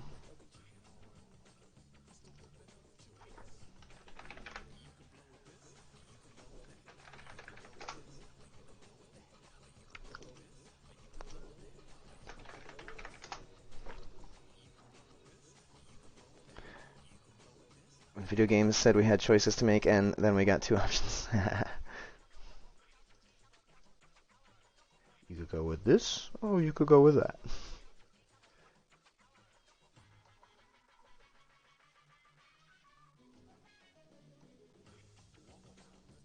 Ack. Ack. Ack. What did I do? Ack. Ack. It's from Mars Attacks. Ack. Ack.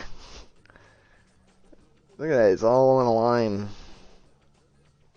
Exit here. Exit here. That should be like a blue.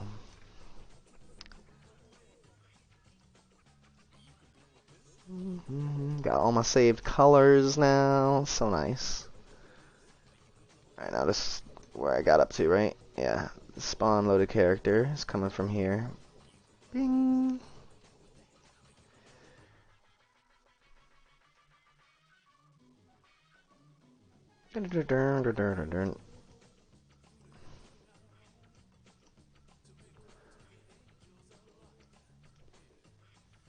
Okay, so this we have our third person blueprint reference.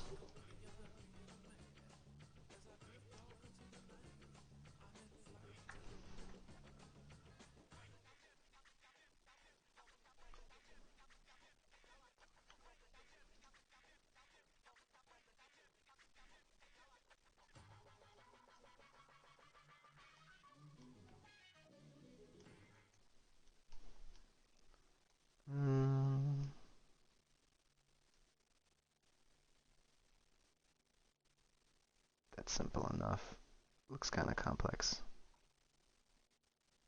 That's a call to this.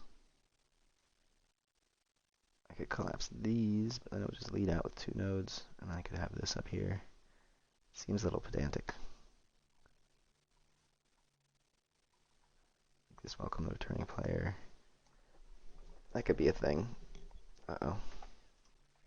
Can't just have that song playing on loop as much as I want to. Orbital. Let's listen to Orbital live.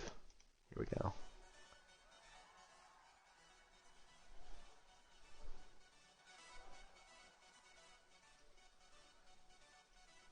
I don't know how loud that's gonna be. Yeah, this can be a thing, so we can change it in the future.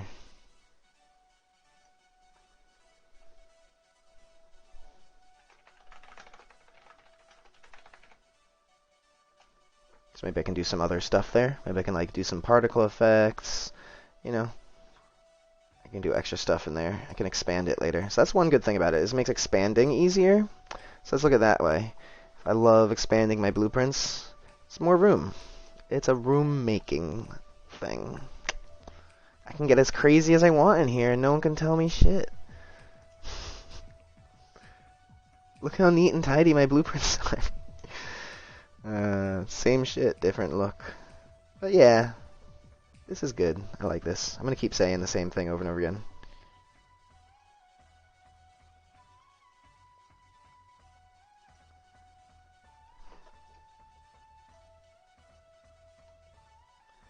Don't I do this elsewhere too? Yeah, I do. Doing it there as well as here. That's fine. I'll get the picture. I can write this more.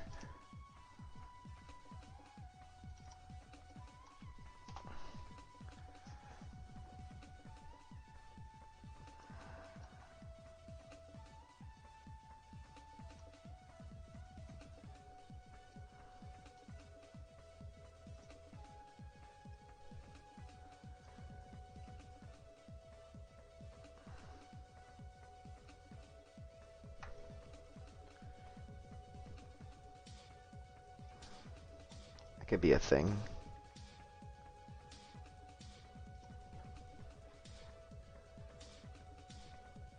Whoa. No, that's not good. Is that EDM? What's different about this from anything else I've been playing? It's electronic. People are dancing. Bro. I'll turn it up for you, though. This is Orbital, man. They were on the Hackers soundtrack, so we'll probably hear that song at some point. Let me see. Yeah, Halcyon On and On at 37:40. And you know how I like to do long streams, so we'll hear that. But I could not collapse these nodes. That was weird. Let me try again. Maybe I didn't have them all selected. There it is. Okay.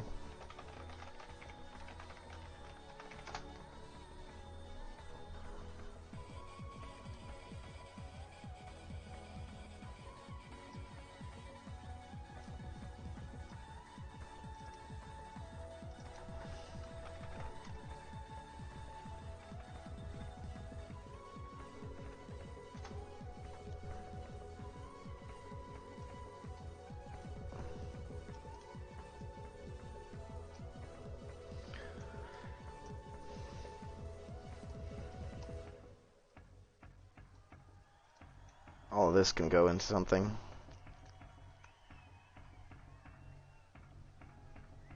There's a delay there, so it's gotta be a macro. Is it loud enough? And can you hear me? Everything good there? Do you want more music? Let's see, welcome sound. Hey.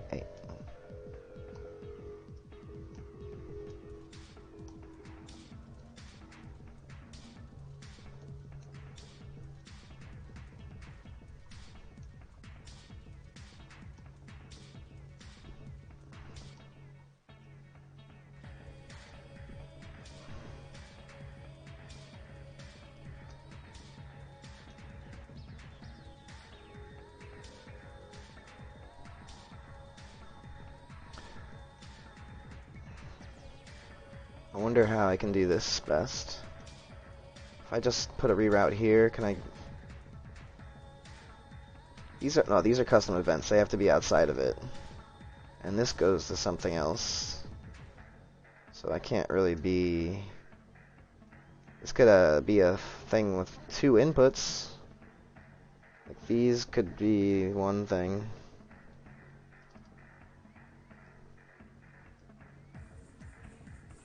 And I have this.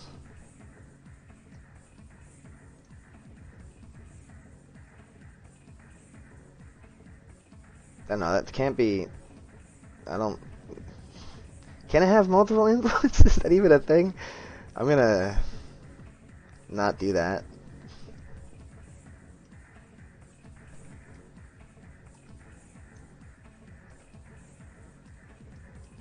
And instead, I guess, collapse this.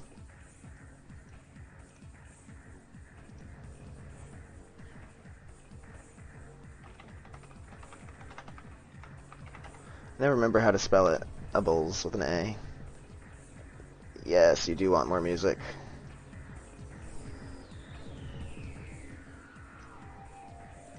Haha. Just let me know if you can't hear me.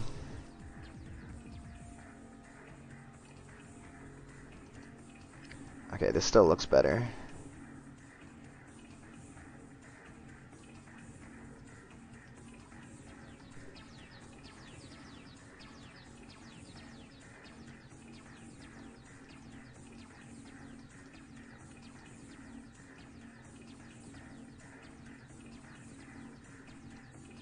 I wonder if I can collapse nodes with these. If you can do red nodes. And it has a function in it too.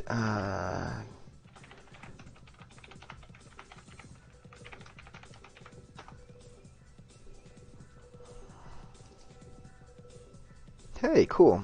So collapsed graphs can have custom event, but they're just one-offs. You can't redo them anywhere else. It just cleans up stuff. So that has a function inside of it. It has custom events and functions inside of the collapse nodes. It's pretty cool. Where the hell are we? Where's the event graph? I've lost it. I can't go back. It'd be funny if I really lost the event graph. Look at all this stuff I still have to do. All these functions that are going to get made.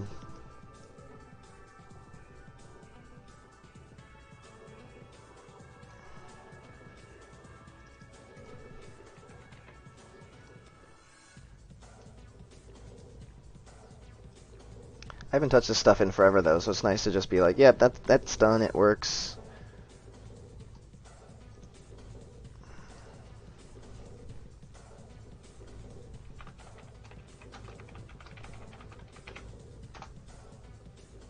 You got a call from a pet value. Not pet value, it was a crazy X. Using pet store as a fake number. True, false. Cool, so this has a custom event inside of the collapsed node. I wonder if I can call the custom event. Yeah, which you can call those nodes outside on the same graph, and theoretically from other graphs. So that's interesting.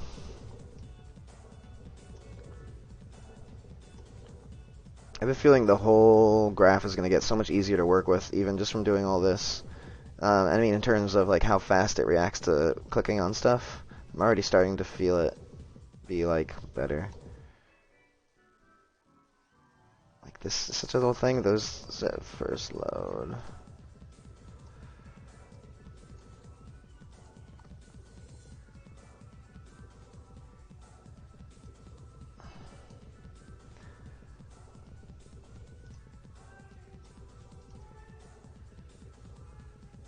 What the fuck?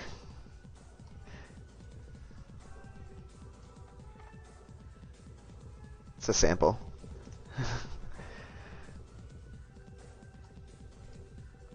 Alright, there we go.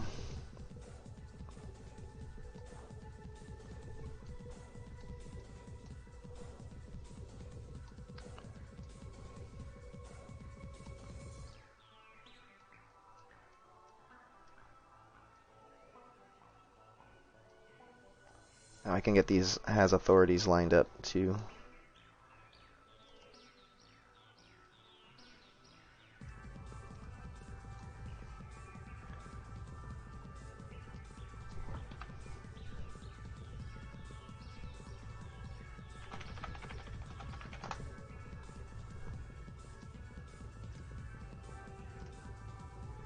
Got those lined up nicely. Before they were all over the place, I just knew that they were all doing it at some point. Now this was the worst part of my graphs before. It was just insane. It's still kind of big. I think I could still consolidate it more. Or just put all of it in a graph somewhere.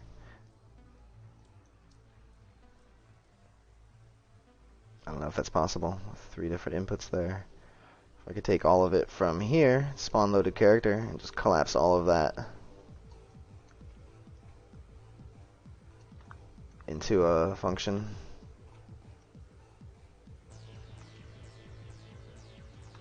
Or macro, most likely.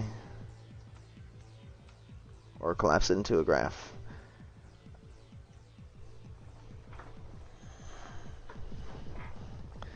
Sonic trips over the table because he mistied his shoelaces. I remember that.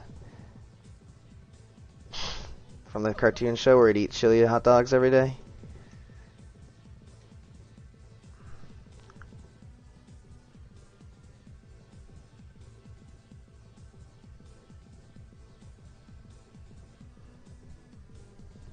Well, I managed to replace the wagon with a map.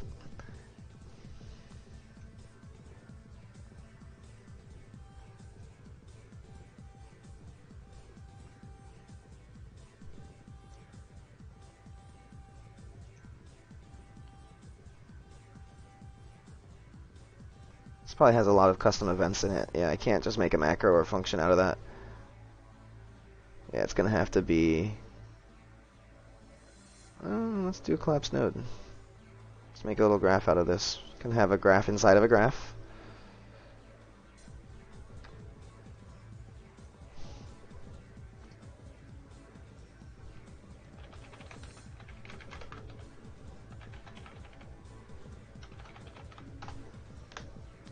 You can probably get to them. Graphs spawn load. Oh, they're little. I'm not going to say what that looks like.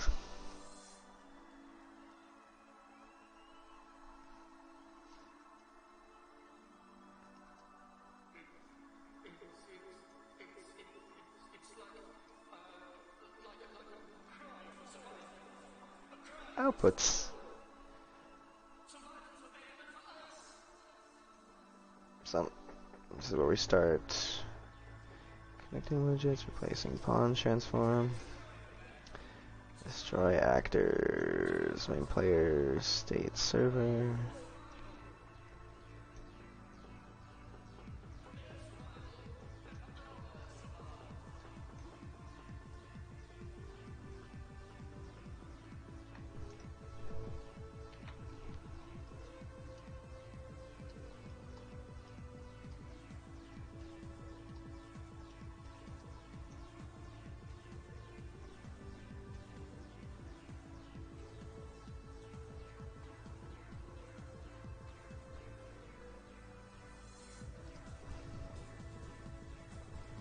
Why'd it fail?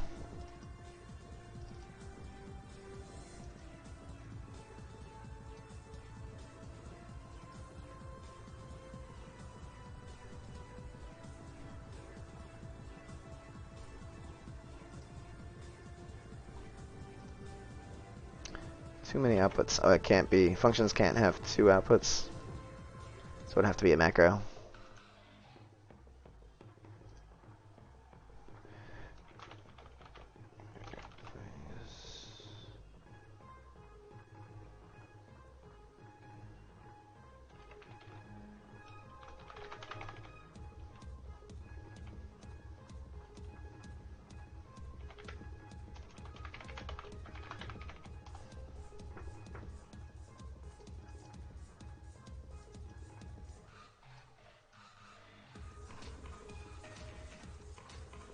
Yeah.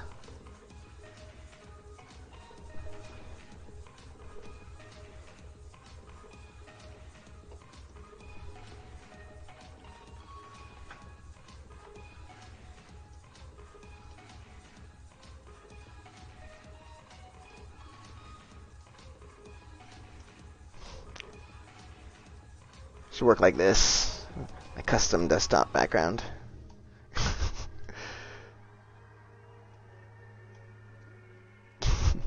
I'm just kidding. I'm gonna go AFK for a second. I just thought this would be funny.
Functions overloaded, can't compute.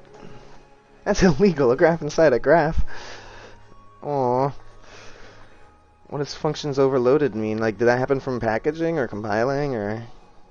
Overloaded means when you're overloading a function, that means that you're using the same name for two different functions. And with different, like, variables. So maybe you have two functions of the same name with the same variable type, and it's getting confused by that. See how much I know about C++ already?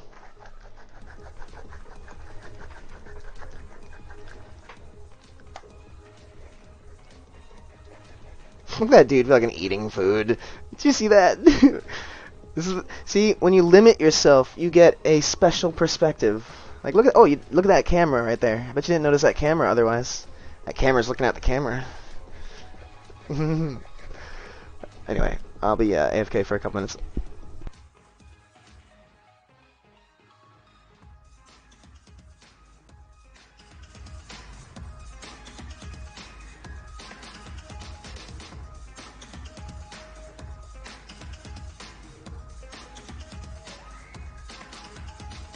Yeah, stay nourished and come back and you'll figure it out in like 2 seconds. Get that nourishment.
I'm not fully back yet. I lied.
So again, something I want to comment on is that this difficulty of having replicated events means that you can't really just replace everything with a function or a macro. I think, did we go over basically macros can have custom events in them, or are they also ineligible? Custom graphs we can. See, look at all these event graphs already. Oh, those are all the custom events. Interesting. If you maximize that, oh, okay. That's always been there. So let's go to a macro and just see. Right, we decided, yeah, you can't. So if you're going to replicate something inside of a code that you want repeated, it's got to be, you just can't. You just can't. Nope, can't use functions or macros, right? Wait, let's go here again. Nope. Can't. Macros and functions. Can do it on collapsed graphs, but collapsed graphs can't. So that's the problem with, for example, I think I'm only doing this all once. But I do use the replicating a little bit too much, especially at the beginning. We were seeing there's a lot of times where I'd be casting a server when I'm already cast on the server. So it wouldn't really... The event itself was just to connect wires that didn't need to be connected. But that's a lot better. Hey, thanks for the follow. Gorotcore? Gorotcore? Gorerotcore? Sorry, just... Can't figure it. So, alright, so I was in here.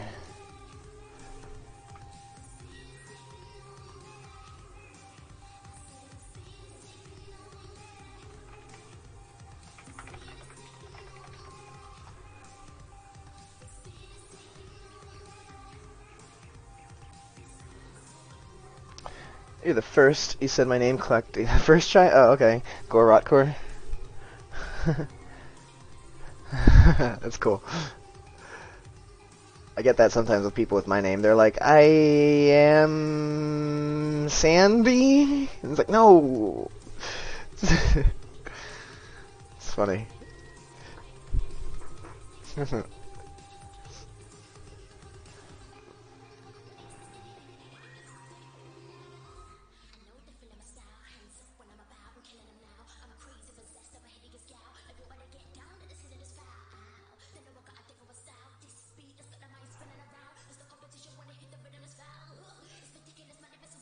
This is a bit much here.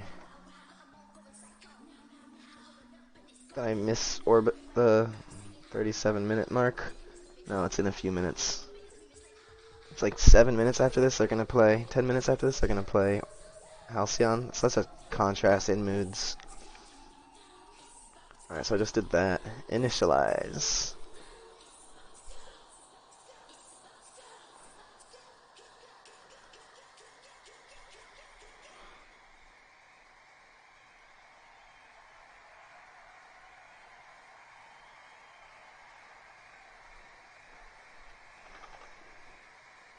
So I'm using collapsed nodes here because I'm not repeating this elsewhere.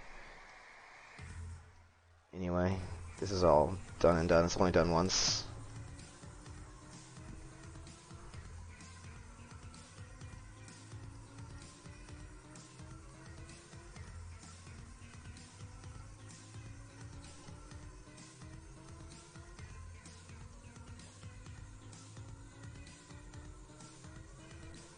It's funny though, I have an exec to bool going in here from outside of here.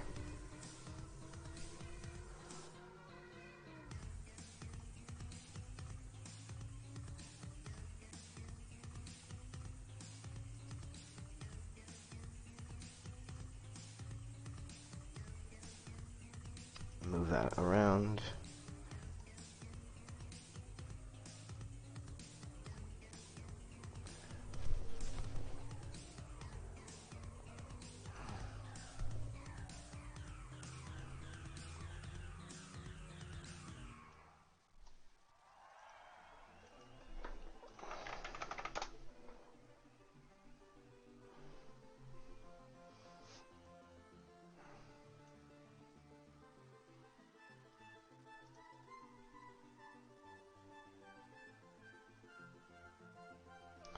So if it's not first load, go true. First load, first load. First load, true. Okay.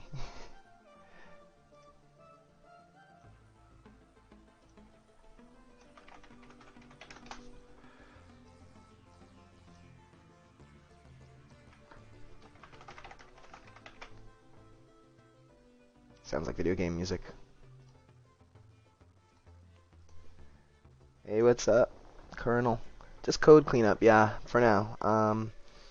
Occasionally I get distracted by gameplay cleanup and end up down a tunnel where I'm like fixing ambient occlusion and stuff, you know, so like yesterday I just basically did no cleanup. I was just trying to fix the torch. I got distracted by a bunch of warnings and log that I cleaned up. And this, I guess this makes sense, right? Right? What do we do this?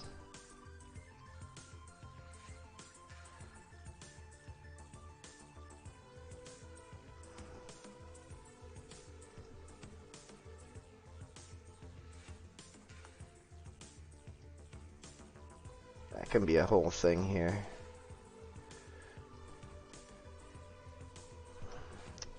I do the same thing. Organize the blueprints. Good job. The organization of your blueprints, though. You like it?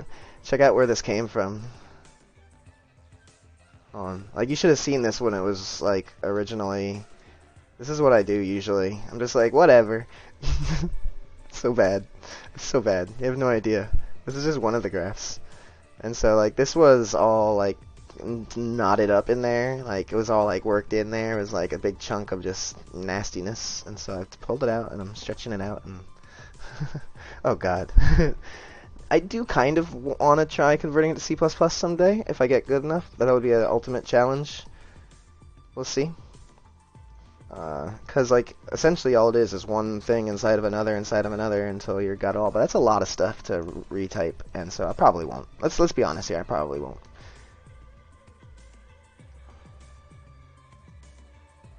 I don't feel like using a bunch of functions.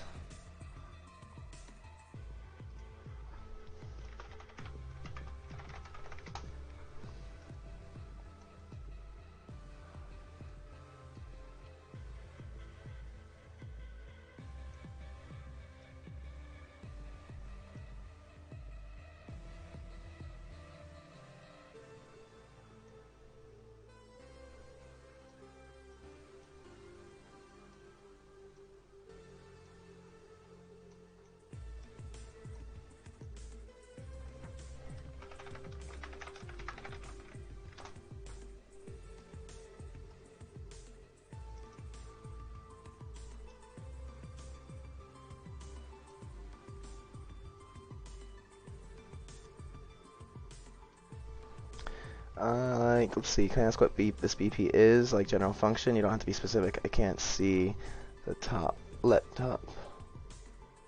You can't see.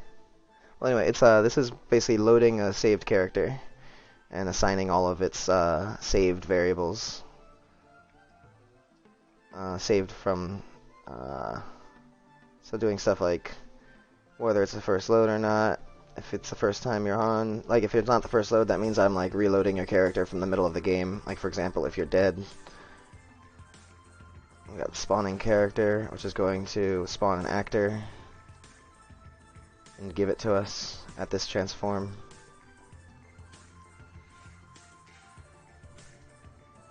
This is the controller. Basically, I just put everything on the same graph to begin with. It's not good. I know.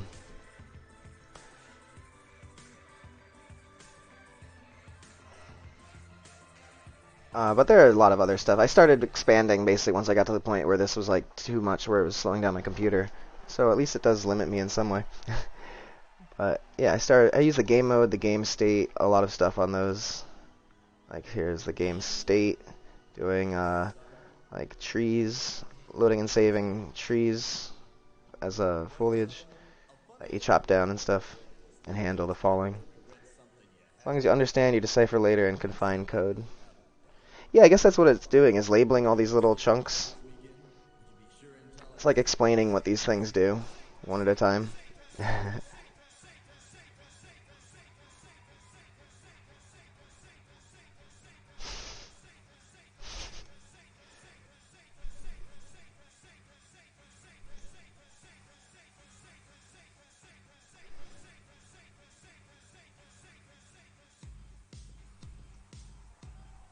Working on a gore system, okay.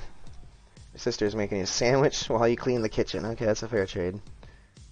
Gotta feed the beast. Which kitchen, though? Did you ever figure out which kitchen? Currently going over modular building models and cleaning them up. Nice. I got a bit of a modular building system. If you want to see it, I have to hit the compile button, though. It takes it a minute. Oh, a snack bar. I get it. Akbar is also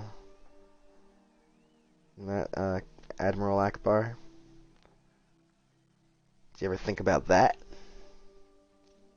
Did you ever think about that?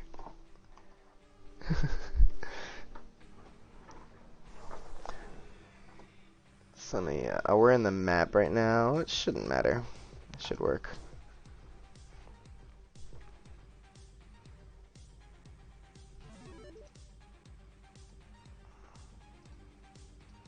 I think I had all the tools I need over here, right? I dropped them though. Where did I drop them at? Where was I? Was it like the human spawn? No, I was somewhere else. Oh man.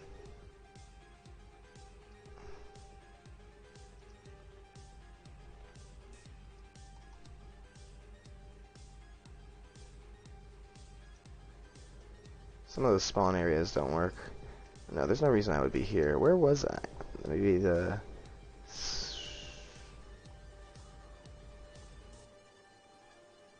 Which one is it that has like the air elf? No, it wasn't here. I don't know where I dropped that stuff. What elf spawn? Looking around, looking around. Okay, whatever. I'll just get new stuff.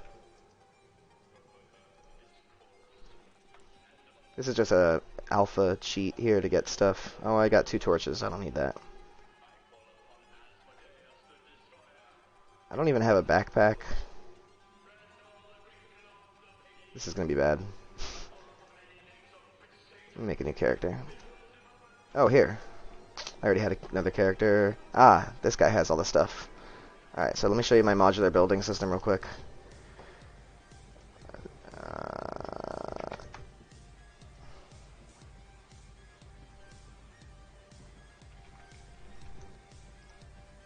The splitting axe.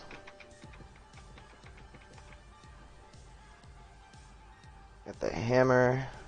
Don't need to pick up the wood. I have 8 lumber.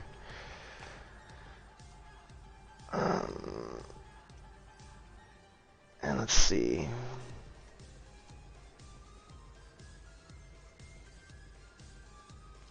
Make a 2x2, 4. So I can rotate around like this, like that, etc. I think I have a couple other directions, I forget which they are, but I also going to do minute changes. I can do really strange ones, like for example. And I got it so doors and stuff work no matter what angle you put it at. Go back to weird. Which button is it? Doesn't want to do it.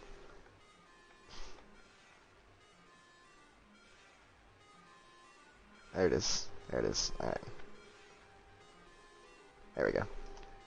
Now let's say I wanted to,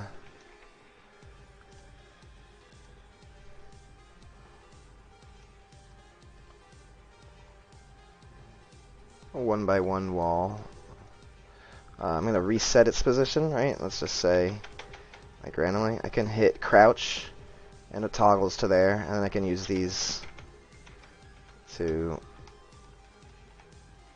these don't really work very well. Let me see.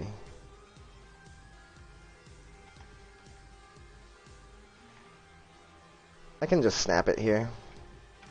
I need to change this to like position relative to the snap or something. Because to be honest, that doesn't... You can snap it to its rotation, like exact, but it's not really... Well, another thing I do, hold shift, right? No, what I... Shouldn't shift allow me to not snap? Oh yeah, that ignores the snaps, but it'll still collide with things. But I can use the mouse here and put it exactly where I want. Like that. And I had it ignore head bob at first for a while, but hey, why did it not work? There's the song I like. Yeah, let me just do the snapping. And you know, that thing's broken as fuck. That rotation, I need to work on that. Because if I try to rotate, it's not like a relative rotation at all. It doesn't help. So I could do, let's say, let me restart that. Alright, let me, press E. Let me do a different floor. Let me have it just a little bit weird. But not upside down. Right. Let me do now a wall with that, for example. Yes, this will work a bit better. I can snap it to that. You can do this with like doors and stuff like that. You can snap it to exactly where it's supposed to go. Like the floor is up, right side up. It'll snap to it. That's kind of the point. I do have to do some work on adjusting the rotation of that. Alright, like so. Reference. Crouch snapped rotation on items. Rotating them. Rotate in relation to their snap position. Keyboard 0 resets. Alright, that should be easy enough. Wonder if I can just do that real quick. It's kind of like a bug to do. Let me see what you're saying. It never works when people watching. I know the feeling. Why did you do rotation? What are you trying to do with that? Isn't the modular way more easy and user-friendly? I'm amazed it's possible. Well, the change between why are you doing that and like, oh my god, that's why. So let me do this with like a door. If I still have enough material, I do. I can do a small wooden door. I'll reset it. Snap it.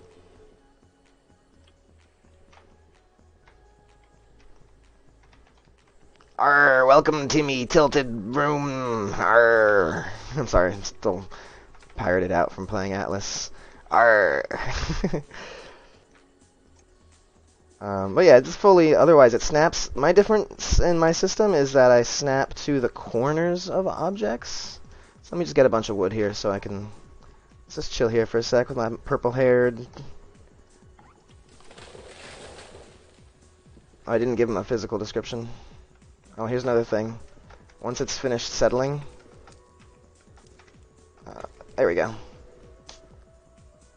You can walk on the fallen trees. You can make little bridges out of them. This one doesn't have very good collision model set up. Obviously, I'm walking through some of the branches. What do you see? Ah, I got stuck. I have some unstuck options too. If you see, check this out. I have a unstuck with vertical offset, which is like, oops. You can't jump. It's useful. Anyway, let me hack away at this for a minute. Listen to my favorite song. You got so angry about Atlas, you gave it a go. You know, dude, I played that. I have like 600 hours on Steam with that game. Dude, it's ridiculous. That game... The problem is that, I was just talking about earlier, that I looked back at the... I looked at Metacritic of like every RPG since 2013. Oh my god, those logs are flying.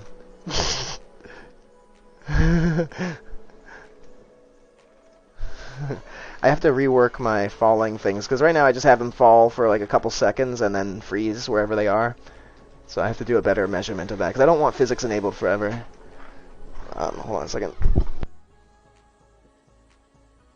Oh, never mind. So I'm just going to chop wood here for a minute. I'm AFK completely. I made it so the character can just do that, like macro style. So I completely stepped away from the computer for a moment.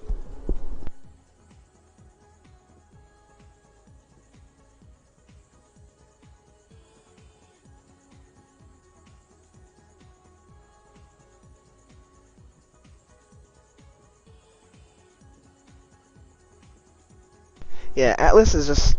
So I was saying, I've looked at like Metacritic of every RPG since 2013 or so, and that was just like confirmed my feeling that just nobody's even making what I would call a standard RPG. They're all like some weird shit. So like, except for a couple games, I explained why I don't really like them too much in my Discord. You should join us if you like talking about stuff like specifically RPGs and game development and the game development of RPGs. I met Raph Koster at GDC this year, which was like, holy shit. How many hits does that have left? 48? Yeah, I can just keep spawning logs. I'm just gonna get distracted for a minute. So, yeah, Metacritic and 80s song, what the hell? What are you guys saying? I think that working, oh yeah, 600 hours in Atlas, yeah. A game is just, it is a standard RPG, it's just broken as fuck. It's just like, because there are no other games to play, it's just like, it grabbed me hardcore. It's so immersive, but it's just, there's so many places where it can just destroy your entire game that I basically rage quit it and uninstalled it, like, probably 5 times now. Literally 3 or 4, but, you know. Thinking working while people watch is so productive. Meanwhile, I am here just working on a scene with no real purpose besides portfolio. Well, that's a good purpose, and Mo has to go to leave the study. You should chill and leave this on quiet in the background while you study. It's completely not distracting at all, I'm telling you.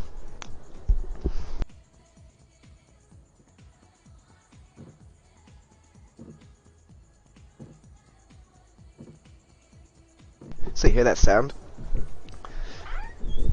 It's like, no, you got no more wood left. Come back to the computer.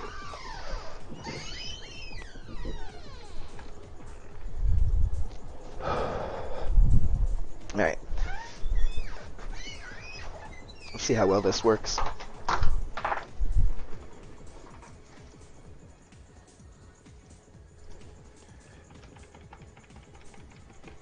How should you leave this on in the background? I don't know. Chopping wood. I can't have this go on automatic. That would just be silly. Rome wasn't built in one day, exactly. But we're getting pretty close. Where am I? Just so I don't forget. I don't actually know where I am, so maybe I shouldn't teleport anywhere. Looks like Dark Elf spawn, and I remember the teleport to that location wasn't working. Probably the reference point is invalid. I gotta fix those. The Plains human was probably like underground. Probably like the landscape has changed or something. So look at all these wooden planks that are just like popcorning out.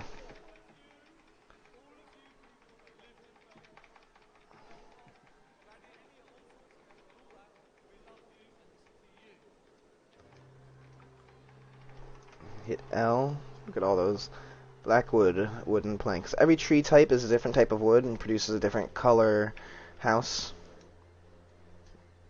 Depending on what's the majority of wood is available around you. So you have like different types of wood around you. It's going to color it whatever the most wood it uses at the time that you use it. So if you go through all of the dark wood first and then go into the red wood, it would do dark buildings first and then red buildings.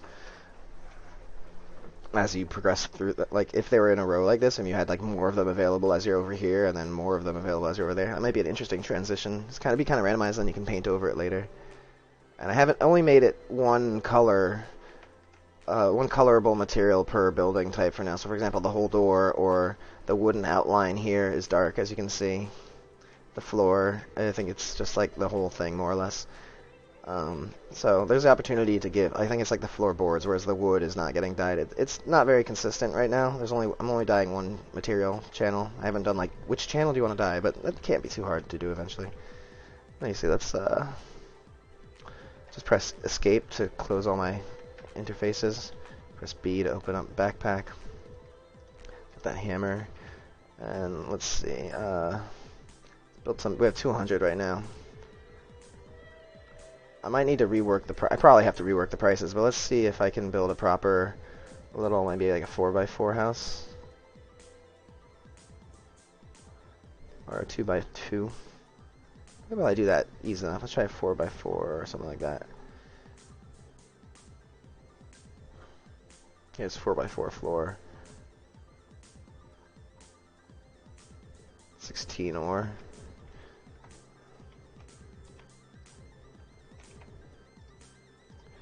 Get some options with the walls, I think. 4 by 2. Oh, 2 height, right? With windows. Or 4 by 2. 1, 2, 3. With small doorway. Or with doorway. I also have to work out my material cost thing better, obviously. This is just like totally temporary widget. That's a window.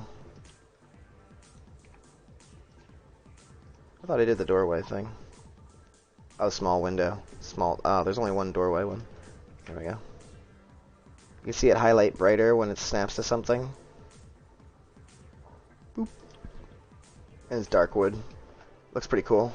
Darker. Usually it's like a lighter brown wood color. So this is like how the Dark Elves' house are gonna look.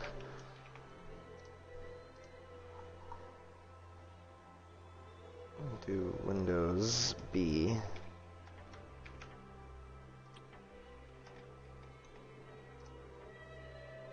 I'll just do one with no windows.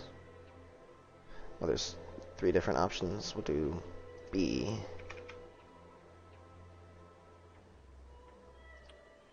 I do have to fix the head bob thing.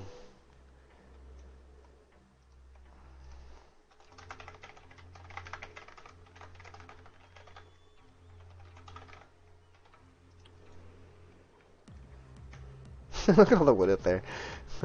I have to, yeah, and seriously, I think I have it saved here, but like, rework.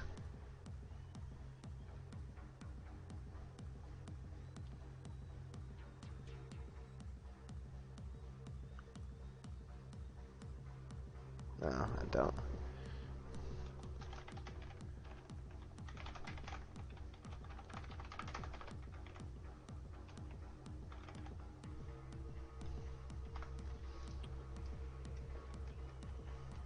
I think I might shut it off only if it's like rolling or in contact with something and past the timer or something like that. So basically the idea is if it keeps falling, that's the way it's supposed to work right now. Like, I think what's happening is they might be hitting their apex and reaching 0 and then getting stuck there because maybe the, you know what I mean? Maybe it should be like, is a slow velocity and is touching something? So that's probably what's happening up there. But sometimes I don't know. It looks like things are falling and they just freeze in the middle of the air. So I think it's just relying on the timer right now. Anyway, let's do. I have an Imgur album. Yeah. Thanks for the cool systems comment.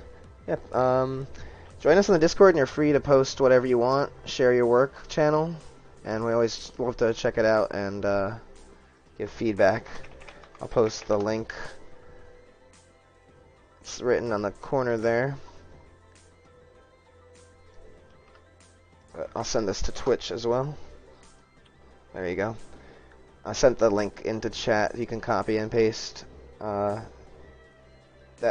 bot only goes to YouTube, but I sent it in. You should be able to see. Roofs. Is it roofs? I think it's roofs. I think I looked that up. Hey, thanks for the follow, Colonel. So basically, I just literally put in every single model from the Modular Village pack and made it a thing and bound its snap points and everything. So like some of these, I don't think they even fit. I'm going to leave it up to the creatives. Like, this is like a slope here, slant. But the snaps basically work. Alright, so that's... Okay, no, that goes to the middle there. Still have 164. Roofs. So 4 by 2 with windows. Rotate it. Oops. Ah.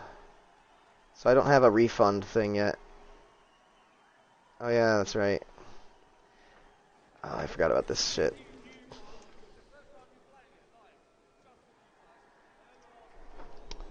There's some weird problem I found where I'll have to go through that again, see if I can fix it, but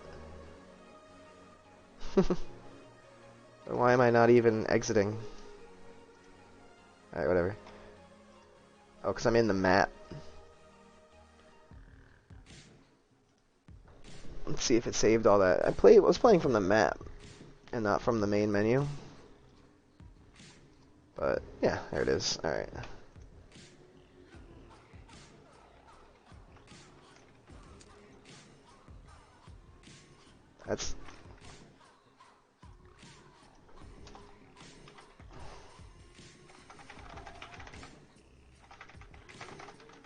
put a wrong name in there somewhere.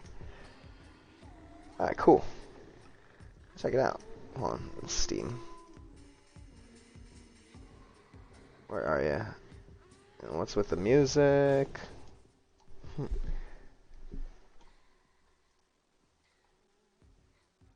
Discord, where you at? There you go.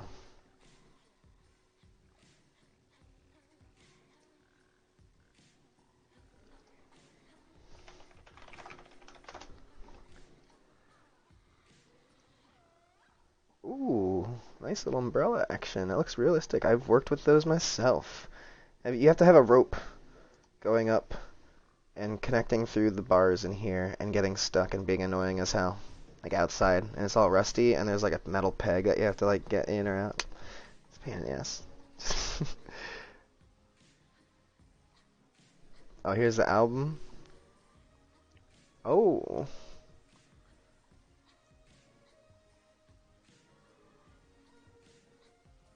I'm just scrolling through because this is all like, I want to see the textures and stuff.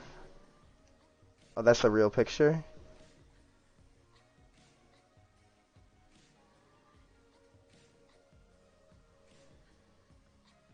Nice.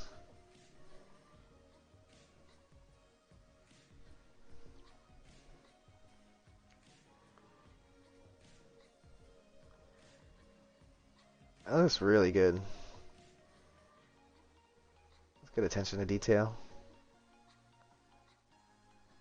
That's just the way things are designed.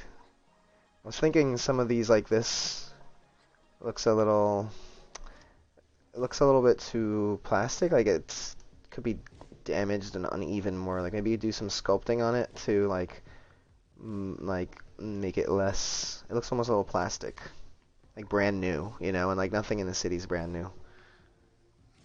This one looks right. It's got like, I like how the little arm things stick out a bit, and there's little like extra bits there that looks like a real thing. It's not just like, you know, imaginarily plugged in. It looks like it actually has connections. Animated the umbrella, then used a cloth sim. Yeah, nice. Just have their base high and low polys done. So to get. Oh, okay. So I never used ZBrush yet. I probably should do that with some of my stuff. I've started using Blender basically. I made all the clothes, and I made the armor, and the chainmail. And so I didn't do any sculpting on that. That detail is just coming from the material. But those are all 3D chains that I went ahead and like mapped to the whatchamacallit, the jerkin underneath. Hello. Here's a little handy little feature that I like. Hey, L1 automatically adds the name in there. Is it a blood moon or is it a harvest moon? That looks like it's a harvest moon. It's pretty sweet. I'm gonna leave that up for a second. Oh yeah, the reflections? Hell yeah. This isn't even ray trace. This is... Ooh, look at that. Oh, that looks sweet. I'm glad I slowed the timeline down.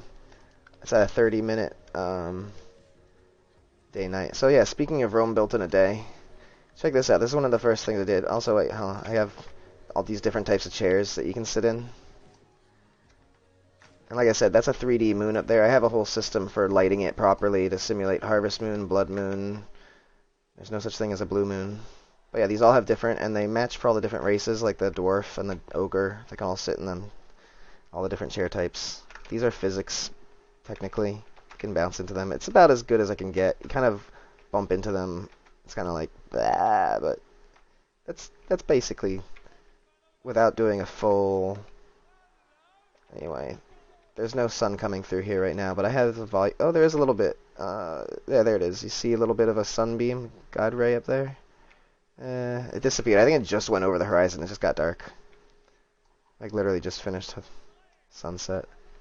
But I have, like, a volumetric fog, and light function used to simulate stained glass so that it'll, like, project stained glass onto the walls and stuff. And I have to use it more in context. You can see it in the starter area.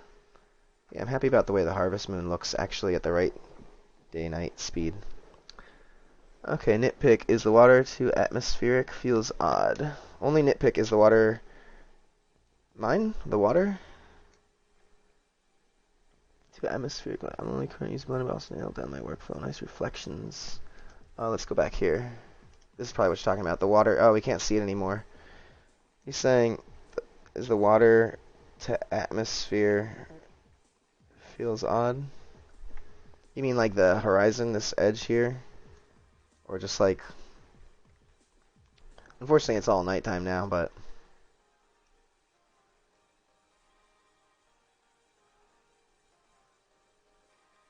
Oh, I was on top of him. I was like, why is my arm there?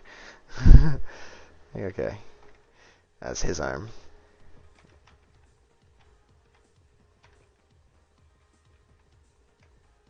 I have made it so you can walk through people because I don't want anyone blocking doorways, like, you know, pools closed.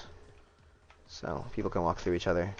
I haven't made it so they, like, slow each other down or anything like that. That might be nice, but still. Yeah. I agree with you, WR. So far, I've been enjoying Blender a lot for starting.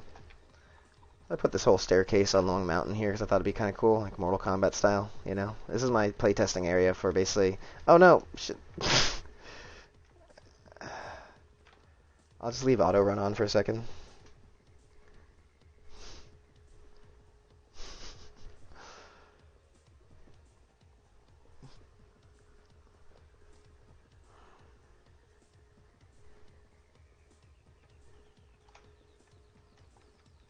I got fire.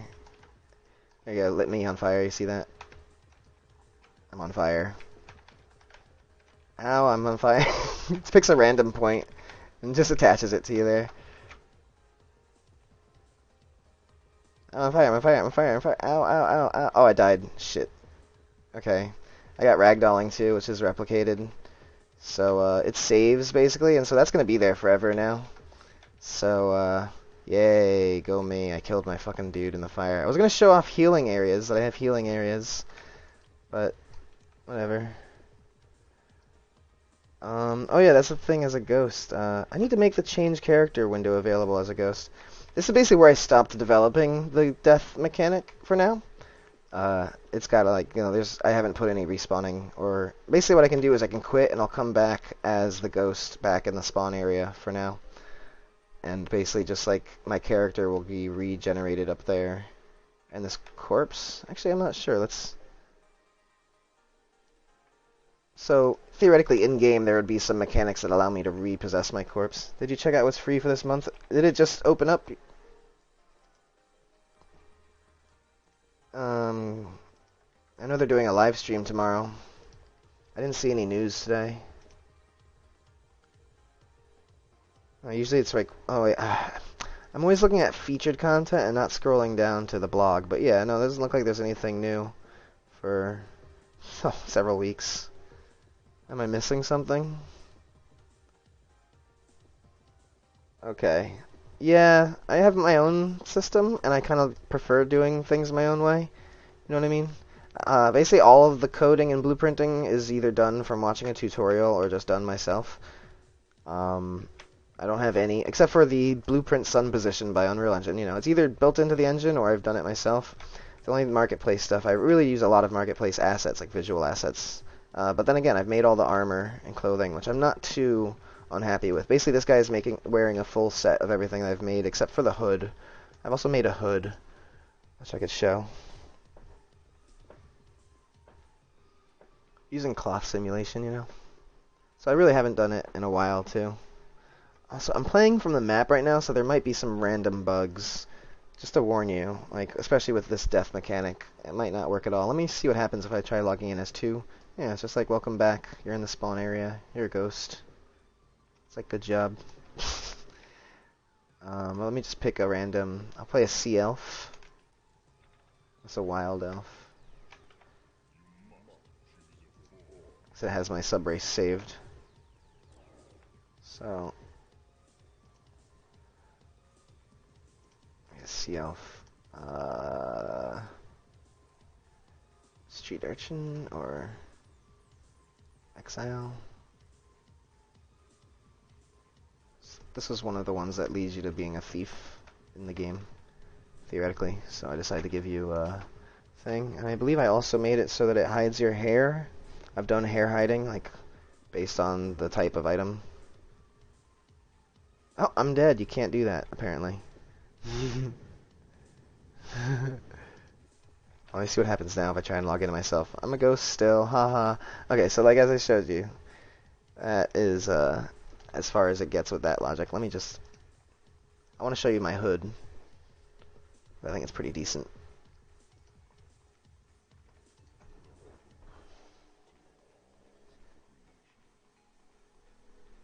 So that's what my spawn dead function does, if you remember I was working on that before.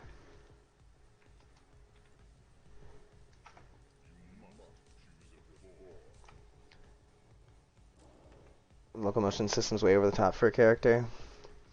Yeah, I mean, I think you should have what you need, not like a whole thing. And if you know how to make what you need, you can modify it to do what you want. Like, I have diving into water. It detects if you're over water, and you'll do a dive animation. You know?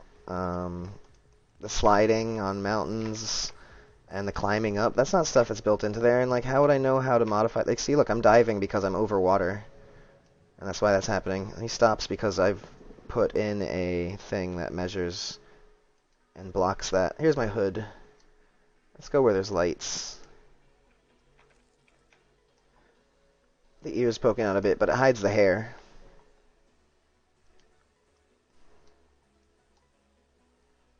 So I'm using layered clothing stuff. So you see, that's underneath there.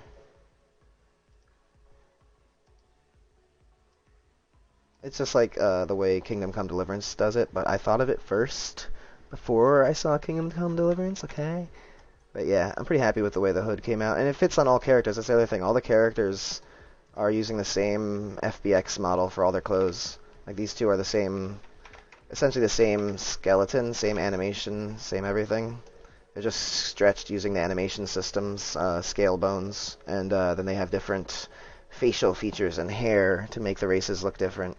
And so that's how I have an ogre, a human, and a sea elf that essentially, for what I care, they look completely different. And the one thing is that basically I don't have different hair options for the sub-races yet, because these are all the hairs that I could find for free in the Make Human community. So legit, if you're familiar with Make Human, you might recognize these hairstyles. So someday I'll have to go and learn how to make hair, one of my Blender things, and make more varieties, and then also maybe add some more options for the faces. But my theory was everyone wears a thing anyway. You never see the hair. Nobody, I mean, like, I get the idea of wanting to hide your helmet, but that doesn't really make sense, does it? That doesn't really make any sense, does it? But anyway, yeah. I have a random taunt button. And so since they all use the same animations, they can basically all use the same... I don't have to do anything different.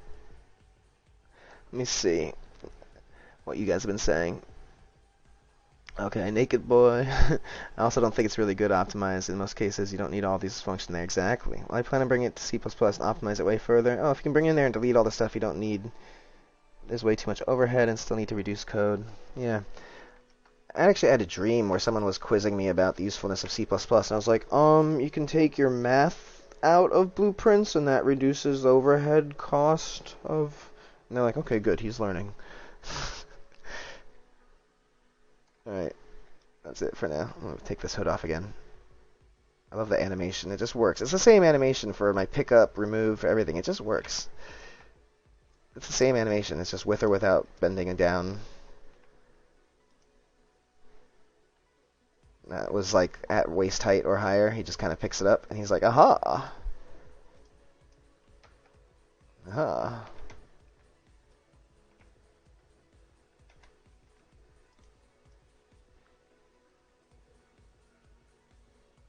Now see, that just kept dropping until it hit something. I think what it does is it checks if it hits something at least once before the timer starts. Whoa! No, that's frozen in midair. It didn't hit anything. Yeah, it just stopped. It looks like a star in the sky. Can I ask how you stream? You have a dedicated card? No, this is just on my, I got the 2080 Ti. I look, sunrise. Nice. I stayed open long enough here. can see the ocean as you're talking about. Tell me what you think about it, because first of all, there's a lot of issues with the ambient occlusion on the landscapes, because check out this trailing. When the light comes on, I think. Oh, there's the light. I'm looking for it here. Hey, you see that? You see that? You see that nasty stuff behind his feet? I've been trying to figure out what's wrong with that, and so it's something to do with the ambient occlusion and the skylight, I think. And but anyway, what's up with the ocean you were saying? Is it, you said like too detailed or realistic or something? No. What were you saying? You have a different computer hookup? No, nothing. I just yeah, you need a bigger boat. Yeah. Maybe at a slower speed it'll work better. Let's observe. Here's some weird lighting down here. Or is that correct? What do you think? Is that right? The edges there, that should be lit. Probably, right? There's nothing blocking directly. It's not lit here. Yeah, that's important. Okay. It looks pretty good, right? One thing I've done is make sure there's this weird pixelization here where it bumps up and down here along the edges. I can't seem to figure that out. I have no idea. Hey, thanks for the follow. Selfless won. We won. I knew this kid when I was growing up in Ridgewood, New Jersey, and we were like, he pronounced it. He was like, I won. I was like, it's one. He's like, no, it's I won, because one is the number one. I won. So if that's you, what's up?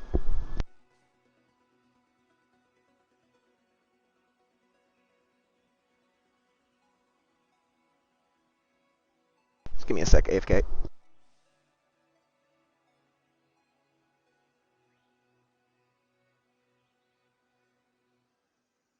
See, I took the reflections out at a distance. See, the reflections are up to a distance here because reasons. Basically, there was distortions in the distance. Where it gets out to the distance, it I guess what it might not have is that line, you know, that like thing that you usually see in paintings and photos and stuff. But it does have reflections up to a distance because you start to see it here. It starts to like polarize, and like when these two colors start minimizing into just two, like, you know what I mean, like the dark and the bright, they start turning into pixelized. So I faded out there instead of where it gets here. It gets real bad. It looks like lines, like legit. It looks like black and blue lines, and I was just like, what is that? So I faded out the materials, reflections, and stuff at a distance.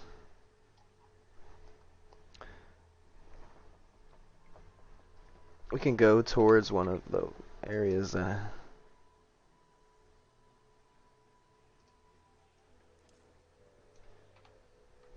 have some swimming mechanics I could show you too.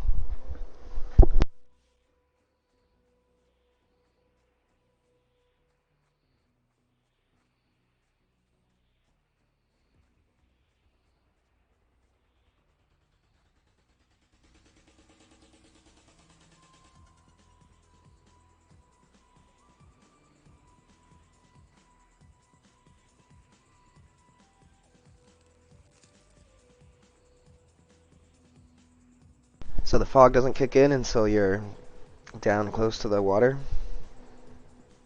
It's just because I can employ fog locally using the blueprints, and it'll look like this. Material, using a material and a blueprint with it on it. I did that in the... Oh, now that the sun is up, yeah, look.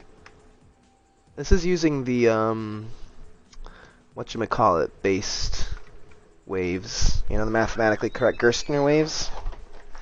I just have the resolution of the water at a point where it works for frame rates and stuff. So that's why it's kind of triangular. And this is pretty uneven, but here we go. I'm like bobbing on the surface right now, technically. Let me see if I can line it up better. Should be going up and down with it. How much you want to bet it's broken?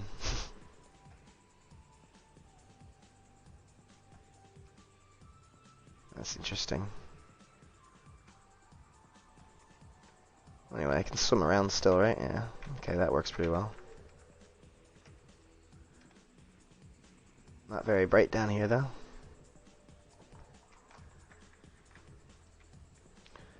I have these... I'm a sea elf, so this is the fast animation, so it's good. If I do this, it's blended a bit better. With right mouse button.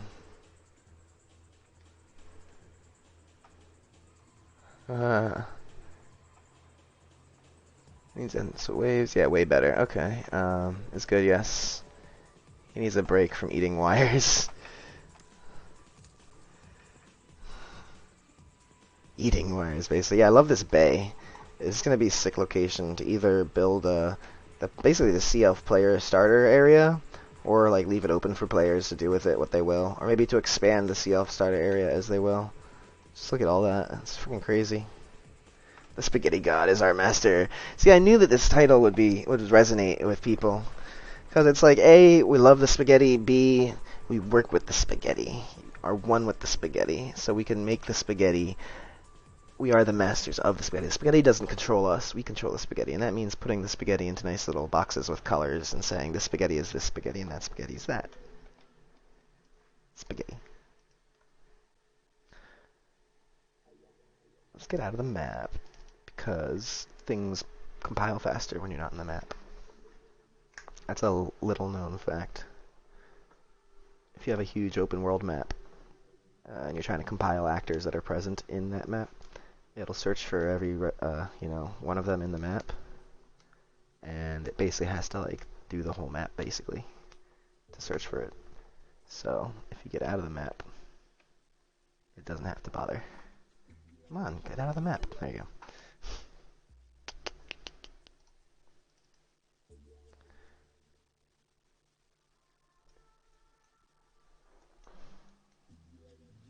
So here's our spawn dead thing that we just did. Close all widgets, teleport, print. You're dead!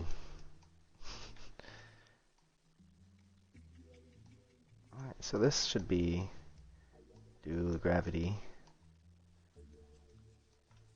I haven't even looked at this.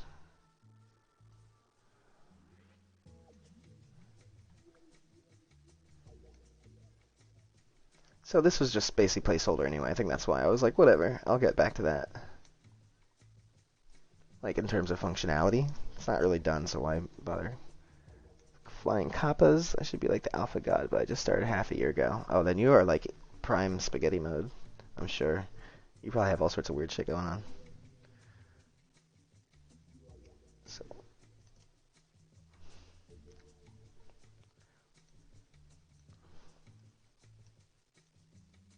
Initialize camera. Hide hidden items. Why can't I freaking... There we go.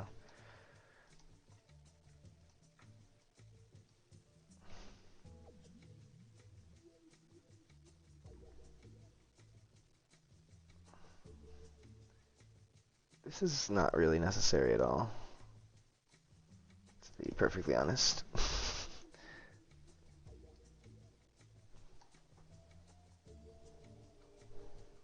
Oh, someone mentioned me in a comment at Unreal Engine 4 developers community. Better take a look. I'm Armando Luis Alvarez in there, by the way. If you guys ever see me, say hello. I'm trying to see what they said. Okay, I'll do that. Cool.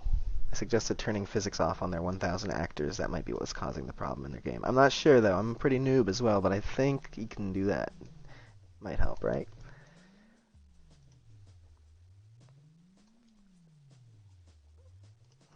Check FPV camera mode is a thing on the third-person blueprint. The Spaghetti Gods cult. I mean, yeah, it should be. Look at this one. Get back here. Oh, my mouse input is a mess. Don't even ask. Standard movement input. All sorts of different things you could do. That's one thing I'm not sure about. Is like, how do people handle like inputs that could do different things in different situations? Like, do you only put the input when... I guess what they do is like they make a component and the input is handled there, and then you destroy the component when you're not using it anymore. But that feels messy to me. That was the character. Wand, what is this all? So what does your sequence do? Oh, this is... What the fuck am I looking at? Jeez, you guys.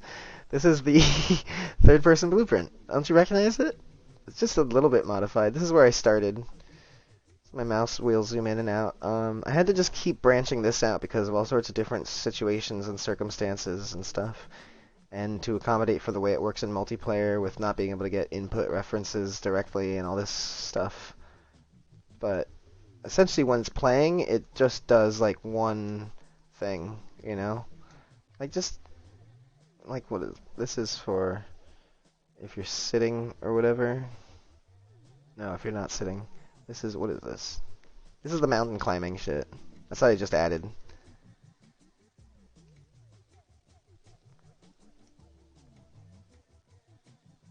Component blueprints.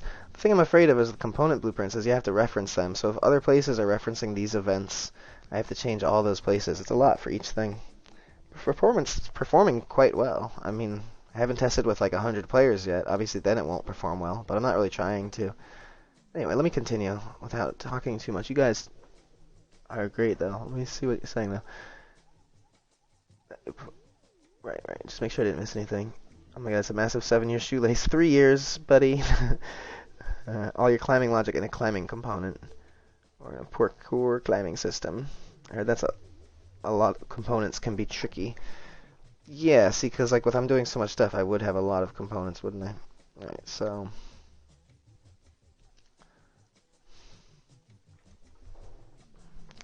Why don't I do those? I'll refactor those. Do something cool here. So, let me show you what I'm going to do. I'm going to replace the way these statues work in the area. Hey, thanks for the follow. Blood Swords 88 with a Z. I heard that, especially in a replicated situation, since it's another actor, major logic in their own components. This is his response.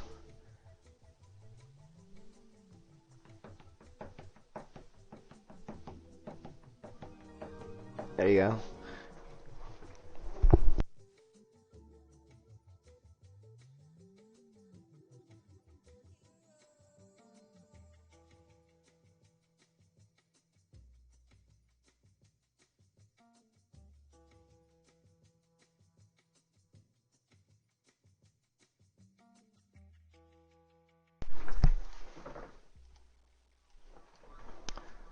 So I guess interface is one thing I'm trying to do as well. Instead of all these casts, I'm using references instead of casting every time. It's one thing. And oh, so make a new character to show you what I'm trying to do. Ah, no, you pressed escape. Alright, once it's loaded once, it takes less time. It's switching the map that causes it to take so much time, you see now. So, 4. Be a new character name. There we go. I want to show you how those statues work now and what I'm going to do, what they look like in the blueprint for the main map. So these statues, each of these statues has an overlap. I made it on exit overlap because I'm replacing your character. And so when your new character appears then, it would trigger the on overlap over and over again. So it'd be like, it would just keep spawning you over and over again until you left. Cast is more inefficient using interface messages to fire events and other blueprints.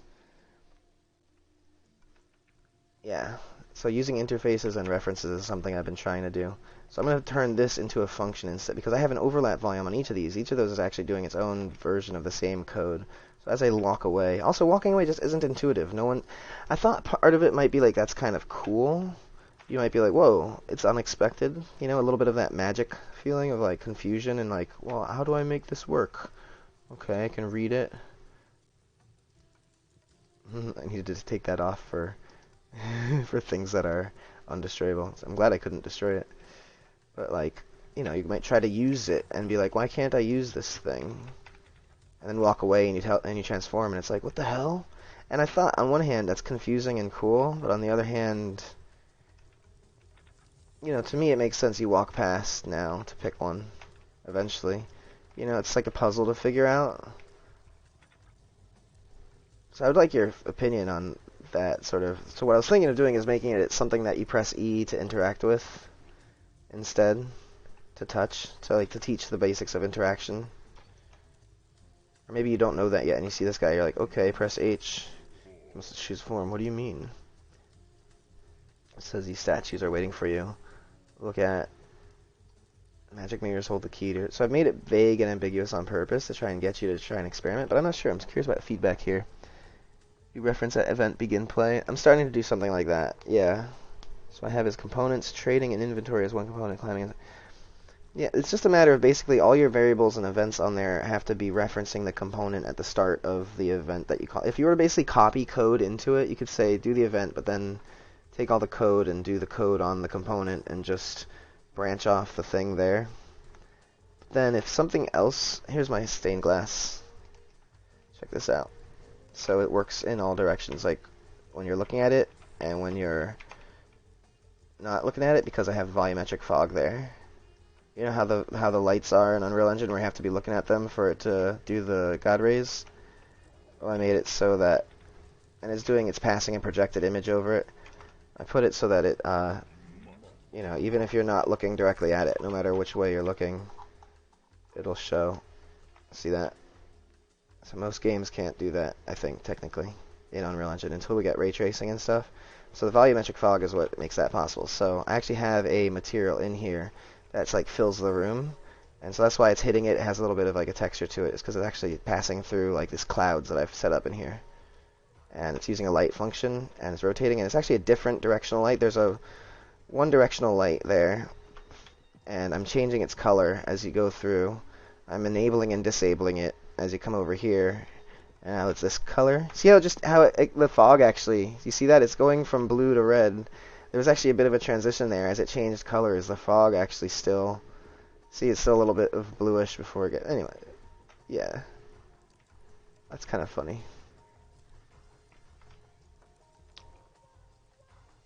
Of course, references are better. Casting is, okay, yeah, not saying casting is, it's get a reference at begin play using one cast to save the NMBP once only, then I use that reference for all the interface messages so it has a correct target, because the reference will get a reference for that character instead. The interface message only fires. That's the idea. Yeah, I get you.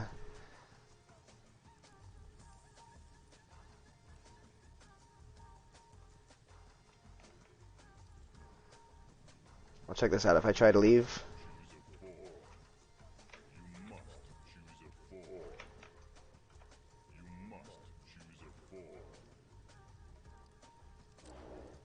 the magic mirrors hold the key to your past and present. And then, so I'm trying to give you that little bit of magical, like just barely lured along, like you think you know everything, but then this is where it gets,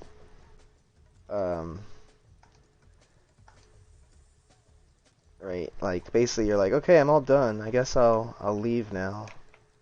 Right, and they're like, okay. Oh, what? Right? It's like, what?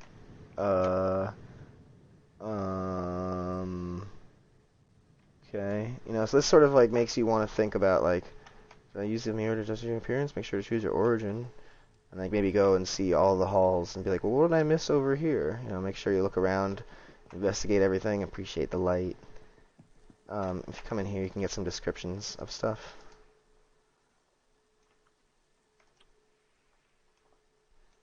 Like in a point-and-click adventure sense, I want to do that. The nether you respond from a point-and-click adventure where clues are hidden in the descriptions of things. So that's why I have it, so that you can click on things. Specifically. Lucas. Acid trip game. Yeah. The magic mirror. Oh, so wait, I didn't do... That's like basically your custom appearance thing. Also, I could just take this and say, I'll walk my own path, and he'll still do the mirror, summon it. So press E or Q to interact with items. So, yeah, I'm still not sure about changing the overlap. My cat wants to come in. Anyway, you can choose all your stuff here. I'll have like religion here, your starter area, your posture, weight, all this stuff. Like a teleport mirror. Should make ghosts with those volumetric lights and fog chase you around. That's cool. Yeah, that would be really cool. That would look like a real ghost, basically. You can see at the other side of the world where you want to go. That effect is awesome. So, yeah, basically when you start, you're like, eventually you're just like, okay, I guess that's the only way out, because all of these, basically no matter which exit you take, no matter which race you are, the effect will be the same. Basically, you just jump out. You're like, okay, a diving animation. And there's supposed to be a fireworks effect here, but that doesn't work right now because of the way my Niagara thing was set up. And at this point, you would start. See, normally you start questing and hunting here, but I've only set up combat. So this is like an alpha thing to tell you what kind of stuff you can do for now. Right, but normally, basically, you'd start here, and there might be a thing saying, check your inventory by pressing B. And you might open this up and find... Oh, I'm a lumberjack right now. The only thing I've set up for that properly is the adventurer. Which, I guess I don't have one. But basically, I've made a quest. Let's show that real quick. This is an MMO or so. It's a regular. It's a 1MO. So I'm basically thinking like D&D campaign or Minecraft server scale, right? Semi-permanent or permanent. Everything's permanent. All the objects and items. But I'm thinking like maybe it's like more of like a not an MMO where like you spend years on the same character. Maybe it's just like all these different worlds are like maybe more like maybe they can be permanent forever, and like also you can maybe only invite your friends on.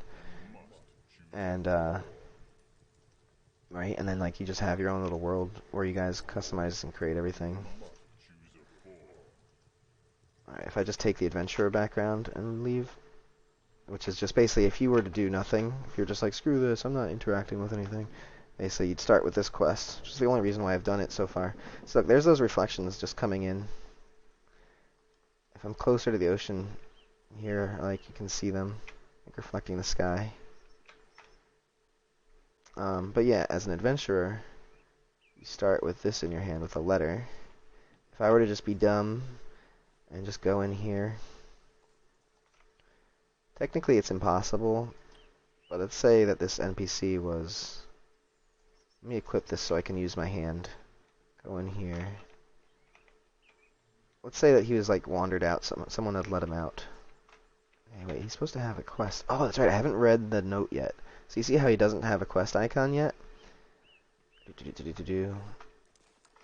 I can do this inside too. I've programmed this either way, so I could be standing right next to him within the overlap area. I'm not sure which one I want to show you first. Let me see what happens if I just say hi to him. Okay, good. It didn't spawn us something. He's looking. He's animated. He's peering at me with some scrutiny. Yes, and it says, open your inventory. Press open on the backpack. Press get to retrieve the letter. Press use to read the letter. Also press E or Q to use items in your hands. So this is like the tutorial for people, you know. Oh, I have something for you. Let me get it. So, open the backpack. Get the letter. Read the letter. Now he has a quest. See, that just popped up once I read the letter. Tell you all I can. Keep your torch handy. Take a slow artillery on an island crossing. So this is dynamic too. So it's going to say your name here and your father name here or whatever under sincerely. And I'll probably make it so if you have no parent things, it'll be like your mentor or something. You know, that kind of thing. Metaverse. So I've got this thing in my hand. You see it's a proper letter. I can drop it. I could even like read it on the ground. Oh, maybe not. Okay, I can read it. Again, it still says that it's permanent. Anyway, let's talk to him now. He took the letter. So you want to be an adventurer, eh? With first thing, got the first thing right by showing me this letter. Maybe you'll be of some use after all. Shrugs. Why don't you get me a beer? I'm sure you can figure out how to do that. Gee, thanks. Got a beer for you then? What if I don't want to? So there's all sorts of different ways this dynamic can go. What if I don't want to? Well, you can bugger off then. Find someone else to help you on your merry way. So I could just be like, yeah, no thanks, right? But I was like, yeah, okay, sorry, I'll get it right away. What? That was an insta-crash. No. Well, obviously that was working perfectly at one point or another. Who knows what just happened there? Because it just crashed, no warning or anything. Probably something to do with the fact that I was playing the map earlier. I always blame it on that. But hey, you never know. try and show off too much of the game. The danger of cleaning stuff up, though, might just be breaking all sorts of stuff by making weird references to new functions and stuff, and these old references linger around and you don't catch them because it doesn't, like that horse timer thing, you know? I'm worried about that. Gotta keep playtesting regularly, though. I guess what I was just doing is you could consider playtesting, right? I went through a bunch of features, checked them out real quick, even just as a server. But yeah, it did crash when I did that. Sorry, I'll get to it right away thing. Might have to go analyze that.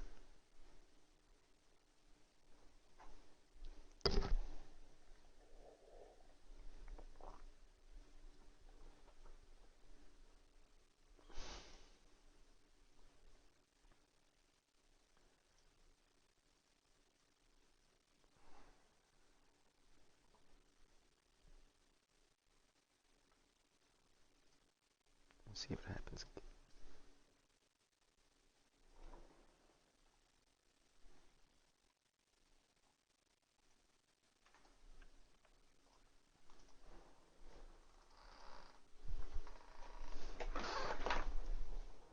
I should just keep cleaning stuff, because the more...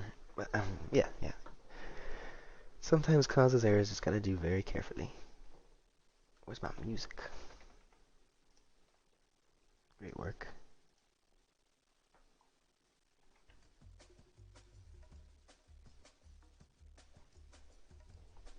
There we go.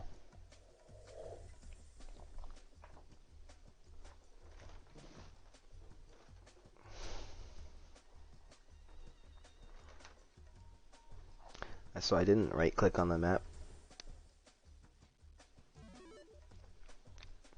which is why it takes a minute. Ooh, player state, nothing found.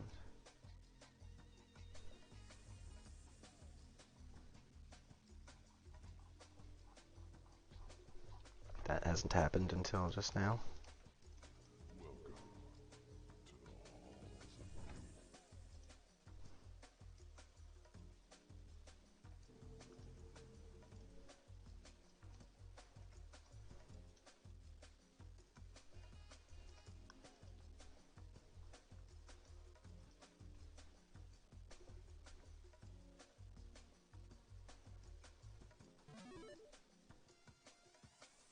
Okay. It was a fresh save, and I think it was something to do with that load, maybe? Maybe it was like waiting for it to be ready? That was very random. You agree that it only uses an interface when having several unrelated classes that needs to share some behaviors. It might not even be efficient performance-wise, but it can get really convoluted using casts in such cases where you have unrelated class. So for my project, the controller needs to communicate to the animation blueprint, and some components need to communicate directly to anim component as well. So I use almost only interfaces except the one.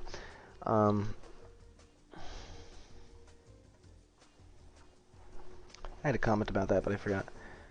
Oh, so the other thing is casts can be useful if you're actually trying to tell, is this, the child of this class. There's a node for that, like is actor child of class, but you can just use cast and it gives you handy exec wires. Because it was a weird race. I was a human, right? Wasn't I?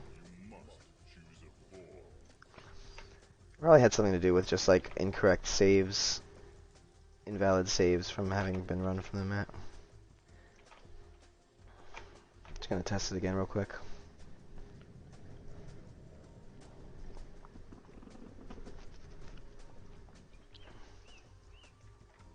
Turn the music off.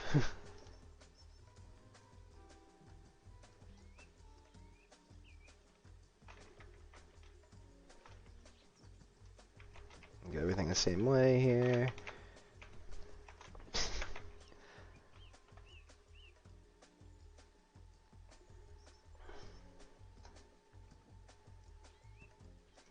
He's wandering around with his genie bows.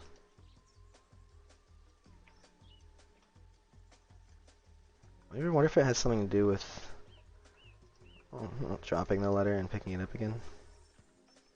I doubt it, because it was working fine. He took the letter just fine. It worked with the letter. It should be any letter. It was fine. What if I don't want to?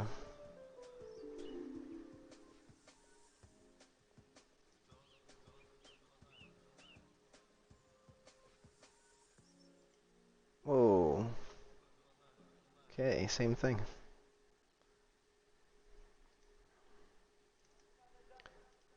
Alright, go check that out. Casts are good for communication to and from child-parent actors. So for example, my interact is using interface, is what it's built off of, but then I started using a bunch of booleans and casts and logic of my own to do things differently, but then eventually at the end of it all, they all just go to interact with interactables, which is a parent class of things. So it does a interface to do the interact message to the interactable, and then all my interactables are child actors of that, which use the parent call, right, of the interact. So like the interface is being used in there, but I'm surrounded by all these other casts and other stuff. So it's kind of like, I don't know. Just right click that.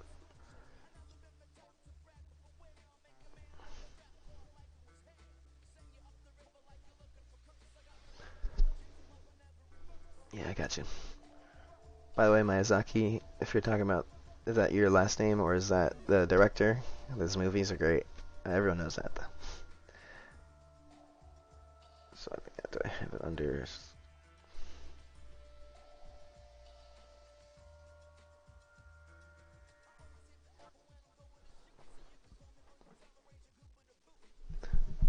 So these two dialogues interact with the same quests, just using logic.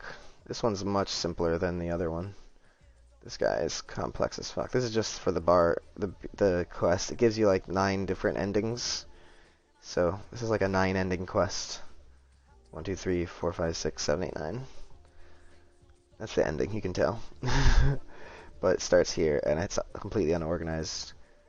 It could be clean. It should be cleaned, and when I do that, I'll better understand it. But let's find that first. Impatient, no letter a second time. See, there's a whole thing about here. If you keep pestering him, if you don't have a quest, I mean, if you don't have the letter in your hand, but you should, that you could like do that Warcraft thing or ask him a question a second time, and he has another different response. Like, I just wanted to experiment. I probably won't do that with any other NPCs, but you know what I mean, I'll take it easy. This is one quest meant to be like the main tutorial, so it's sort of meant to be a little bit like each of these gives you a different background choice to suggest you go off to if you didn't choose one to start with. Every other background will suggest you come over here to talk to this guy at some point to give you, basically he gives you morals lessons. He gives you like, the actual questions here are, find if I can find a question. Not really labeled very well. But the questions are more like, should you pick things up that belong to other people, or like, you know, it's a standard that I got from the Gemstone games and Dragon Realms, where Gemstone basically had this character that you'd talk to, and he just basically teach you how to have good manners in a multiplayer environment.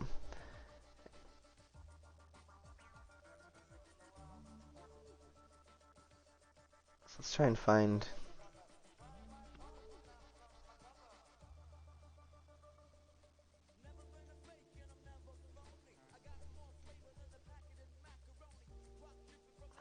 I wonder if this is messing.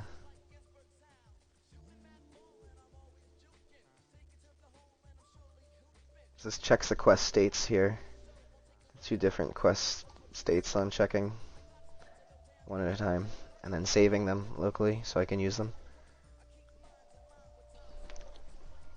So I'm not going to go through all the details here. I'm just going to skim over looking for set the police seat name. This is making sure you're the right faction. This is if you're the right class. So if you're another class, here's probably holding letter, not holding letter. The origin has not finished. This is brought. So I've brought the letter already. So this creates this is checking another quest state that I'm going to use here. I'm just going to switch on it. I'm not even saving it locally. And I'm saying default, so I haven't I haven't used this. This is is it finished yet? So this is where I'm going next. Venture beer brought state started, completed, received, sorry, failed, declined. So declined is down here. Saying hi, went, so you're back, decided to respect your elder. Okay, so no, it's not that. It's declined, failed, sorry, received.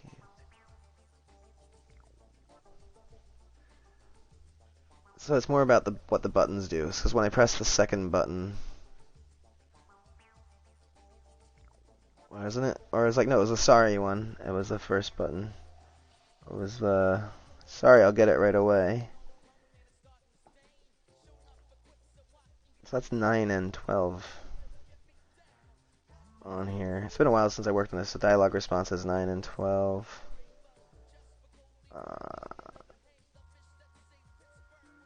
This is get text, so I want mouse button. No, on event pressed. That's what these are, right? Event walk away, close widget, on clicked button 1, so 9 and 12, right? 9, close conversation widget. Player controller.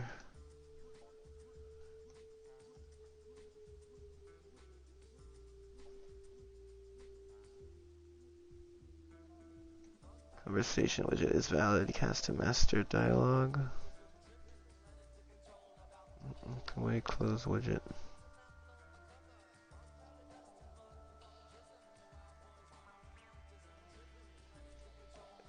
Event walk away, close widget. 9 isn't doing anything. So yeah.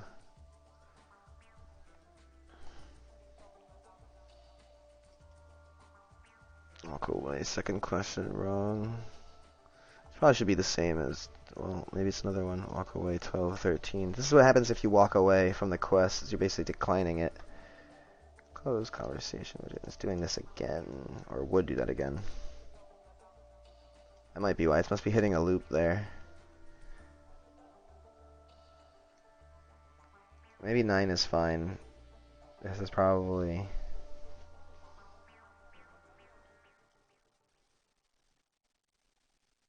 If it's valid, do this. If not, just don't do anything.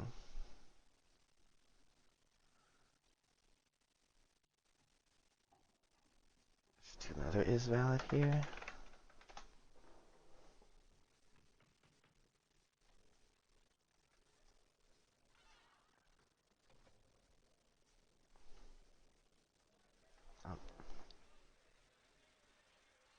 That shouldn't matter if it's not there, right?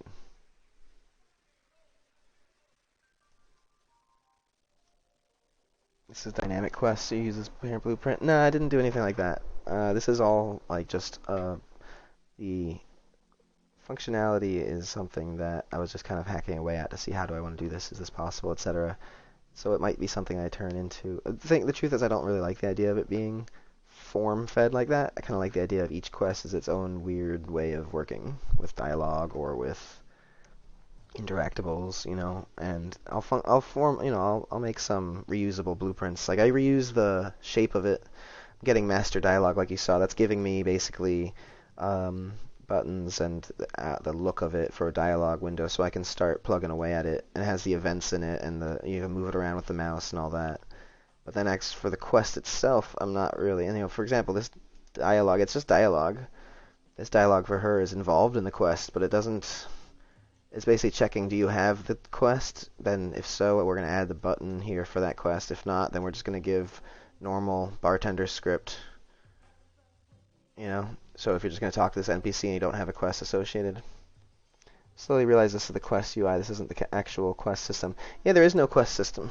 The quest system is simply like here, I'll show you that. This is the quest system. Let me see how much of this is quest. Get skills, is update quest, check quest, finish checking quest state. That's it. That's my quest system right there. See how complex all my stuff is? But basically, it's a map of names to names. So you have your quest, and you have its condition.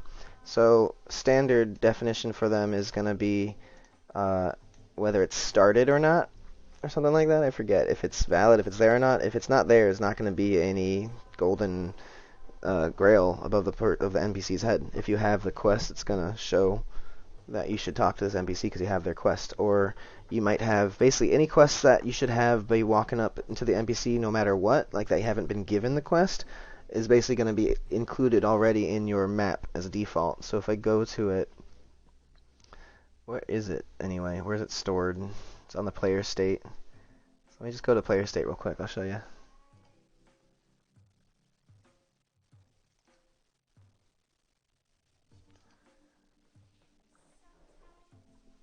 Don't look at this. Who knows? I'm probably not using...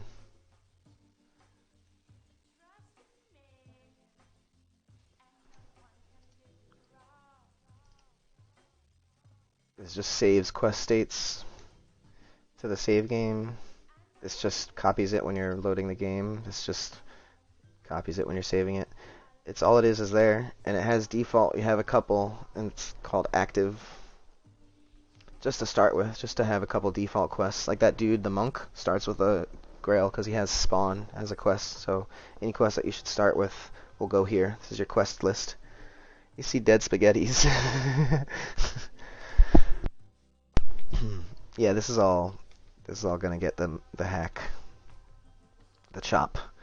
I just wanted to show you real quick how kind of reverse it is how simple the quest system itself is. Just a series of like, we'll check the status of this, and then based on the status, do different stuff. And it's just unorganized spaghetti. It only has a few comments for me when I was working on it to remember what I was doing.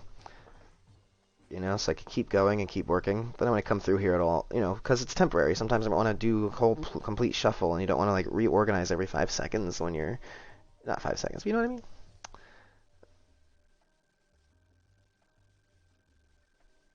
So I was trying to fix this bug though, right? I should probably. The thing is, it wasn't giving me a crash report there.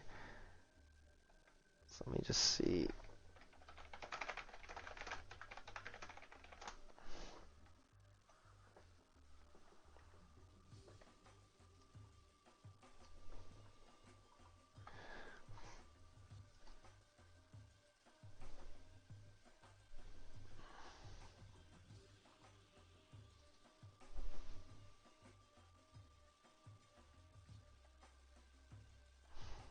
That was 2014.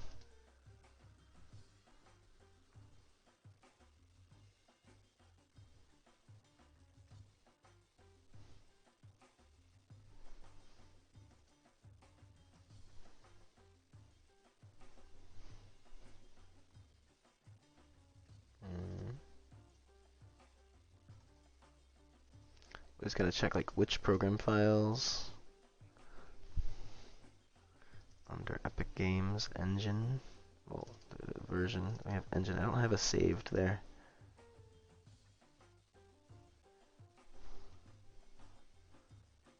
Documentation? No.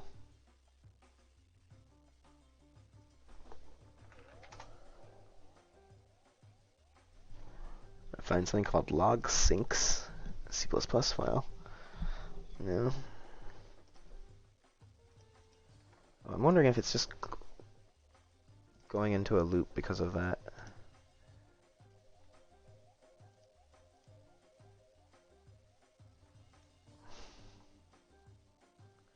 See this one.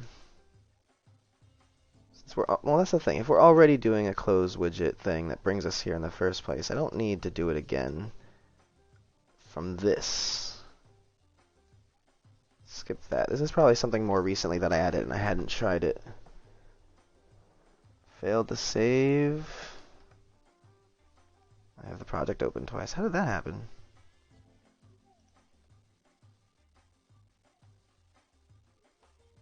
What? Is that why it was failing? Like, what the fuck?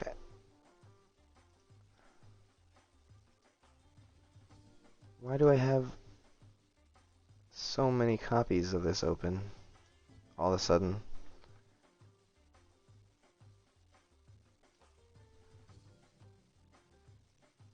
Yo.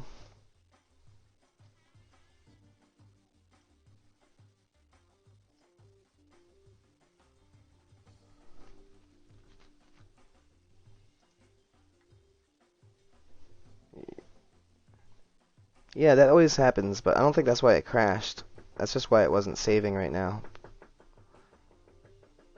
I'm imagining maybe when it crashed, it didn't actually close. It looked like it was closed and gone, but it didn't.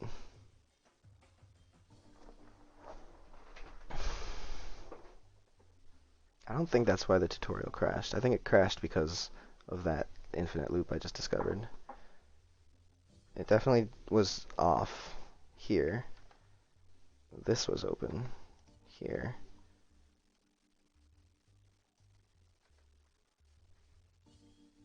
I can close Discord. All this stuff I gotta keep open.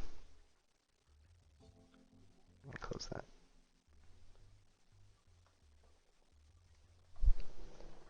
Oh, this has to be full screen for it to work. No, it just disappeared. But maybe it didn't just disappear. Maybe the game disappeared, but the editor didn't.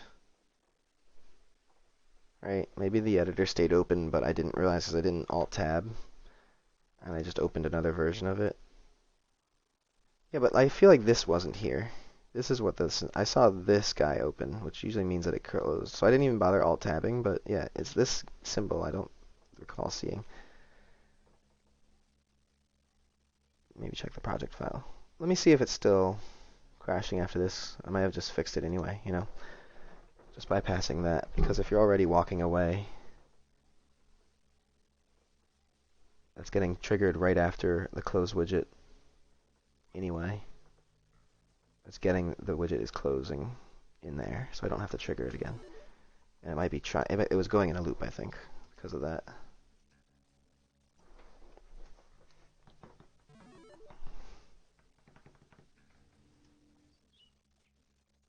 Well, there's no real way of testing it right now because I don't have a thing. Maybe I can just...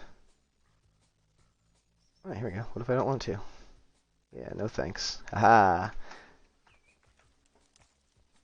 I'm like 100% sure that was what was causing it. See, like, wait, so you're back. Decided to respect your elders for once? If that's what it takes to get around ahead around here. On second thought, the answer is still no. So you're back. If that's what it takes. So you can always come back to him. If that's what it takes to get ahead around here. So what do you want? World history of the town? Go get me a beer. Right away.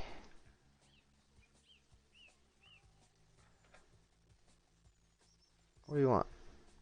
Oral history of the town? Get me a beer. What if I don't want to? So that's my way of making fun of typical dialogue. What do you want? Oral history of the town? Because like normally it's like you're forced to click all. You're forced by yourself. I always force myself to go through every dialogue option and read all this shit, and I can't skip it, and it just bores the hell out of me. I can't just walk away from it. So I'm not going to provide it here. You have to go find it yourself. Like Dark Souls proved to us that that's a viable way of doing it. So I'm not trying to break the fourth wall. I want to keep it in character, but I want it to be like address the issues directly. Sorry, I'll get it right away. So all this is working nicely. Also, do you like my overhead camera for third person? It's just elevated just above the character, so you can like walk around like this. It's like the conversations in Planescape Torment. Loving it. Thank you. So check out this lady, right? So he's like, get me a beer. It's like, okay. So like I said before, this is shouldn't it have loaded? I wonder if maybe it didn't save correctly. Oh yeah, it's definitely not loading right. Probably because I have that bug with the quest here that I was doing. Let me see if maybe that's what it takes to get around here right away. There it is. Some retired adventurer told me to fetch them a beer. I assume they have a tab. It's like, yeah, what'll it be? Assume they have a tab. Sombra grumbles in frustration. That old retiree is always talking newcomers into buying them a beer. Look, I'll cut you a deal this time. 1 free beer on the house and you never do this again. Can I see what else you've got? So this will open the inventory again, or the shop, which I don't have. But now I have a cup with 12 beers in it. Got it, thank you. Now, this is why I've programmed drunkenness into the game, because I've gone ahead and added drink into the game. Let me do 2 drinks. 10, 9, 8. Whoa, it just keeps going until you stop. You chugging the beers. And so now I'm pretty drunk. Fuck it, I'll go give this back to the dude. Hell. Smacks it out of my hand. Wait. What? Ah, shit, did that mess up? He took it. You did it. Maybe you're not so bad after all. Now, maybe I'll give you a award if you're not too impatient. Done perfect so far, bringing me this nice beer without trying it yourself. So I think what happened is if I drink all the beer, he gets pissed off. And he's like, no. But it'll continue the quest. So maybe I should make it he checks if you've had any of it. Yeah, I really prefer that. Because it should be more about if you've tried a little bit.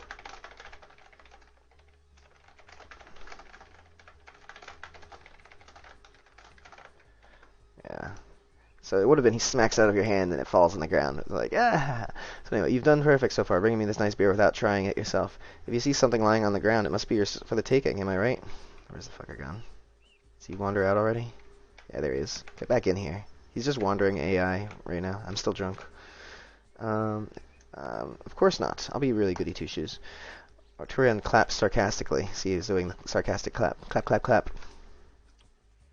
Get inside. Ah, it didn't work. Congratulations, you said the right thing. What you say is of great importance, isn't that true? That is true. Words matter both in light conversation and action. Nah, I can say whatever I want and nothing bad will ever happen to me. I'm just gonna pick that one. He flails incredulously. Flail incredulously, damn it. Huh, what are you, some sort of troll? Who, me? Gives a big cheer for you. Well, not... Oh, hey, damn it. Well, not perfect. Oh, I guess it disappeared. Why did it disappear so quickly? What happened? Did I walk away somehow? Hello again. Would you be trying to fetch me another beer? Where was I supposed to go again? There we go. He gives a big cheer for you. See, look how much I've programmed in here. Well, not perfect, but you were able to bring me a simple beer. Have you considered putting your mixed morals and dutiful behavior to good use as a merchant or craftsman? Perhaps you should seek some advice from the general store. Tell them I sent you. Otherwise, do as you please. There's plenty of help to be found wherever you look. I'll look into it, thanks. Yeah.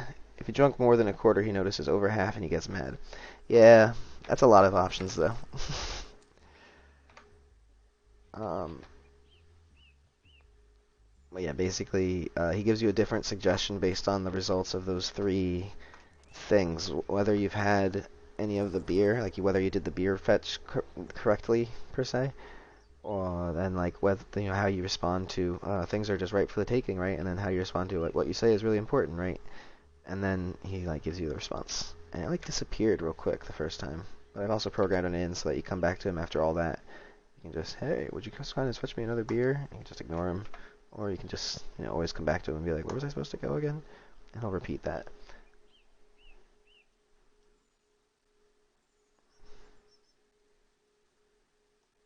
I was stretching on the clothes, but whatever.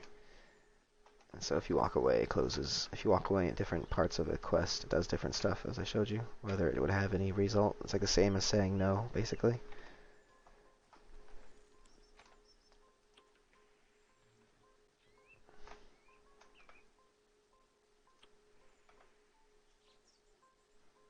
Quest is gone. Quest is gone. Quest is gone. So yeah, I'm glad I fixed that little loop there. Just kind of randomly discovered. I'll come up later and be like, no, people are crashing. I keep playtesting, yeah.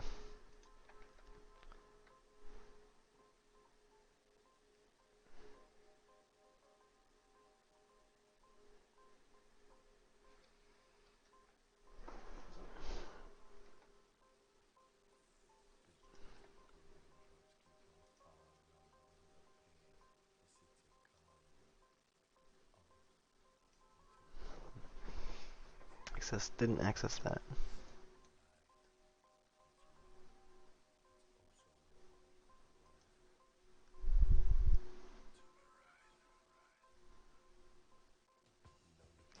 Oh, I guess they don't have a pawn yet. That kind of makes sense.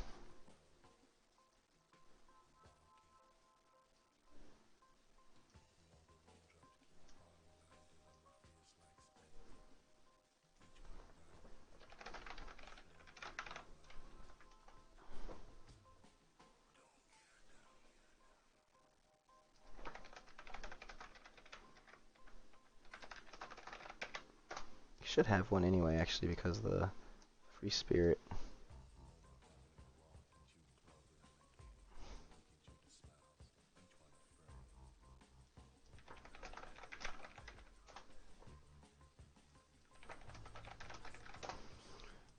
But this is right at the beginning of the game, so I can kind of understand if it's not valid yet. That hasn't been set there. I might be doing this. Oops. I'll plug that in.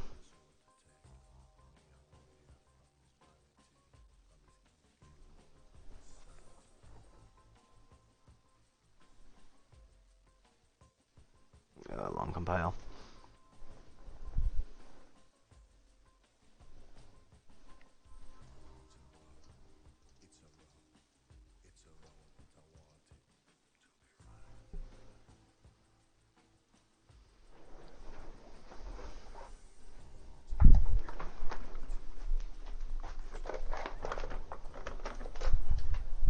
I'm gonna have to get some lunch in me. I'm gonna heat up some pizza or something.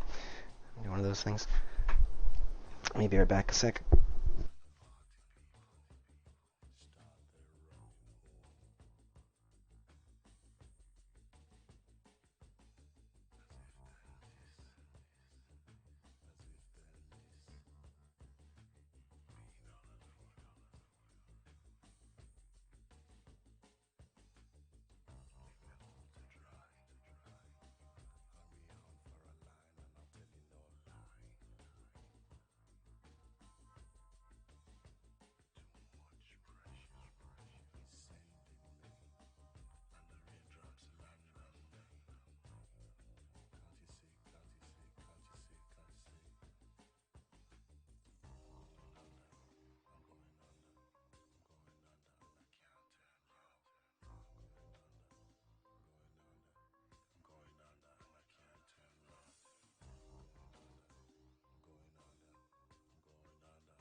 Um,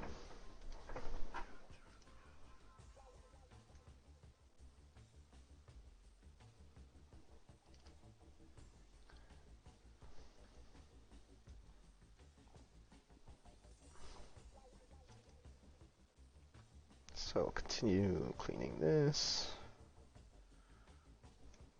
Initialize camera. That's really not that big of a deal. I can leave that, I think. It's like one node, two nodes, like a couple things. That's not a big deal.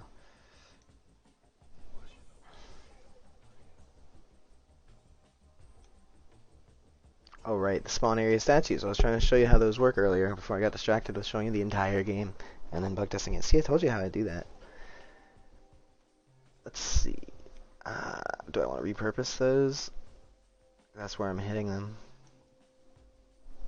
Let me clean this up first before I get all involved in something like that.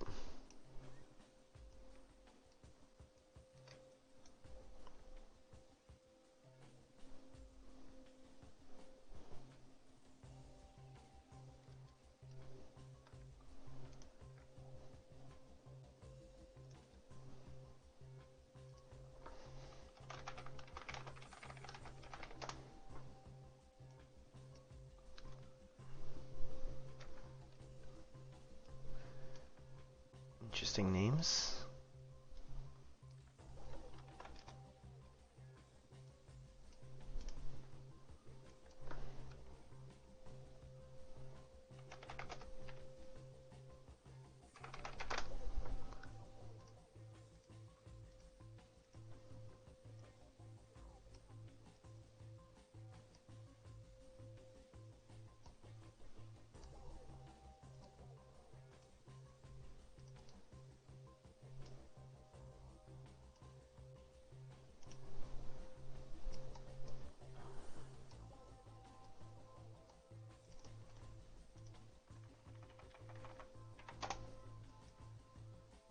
This is something more hardcore coding as well.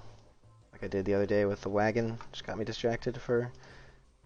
I broke it for a day and then fixed it. Basically what I did last time, instead of a get all actors of class, I was actually way ahead over here where I did it for some reason. I like just jumped ahead and was like, I need to fix this.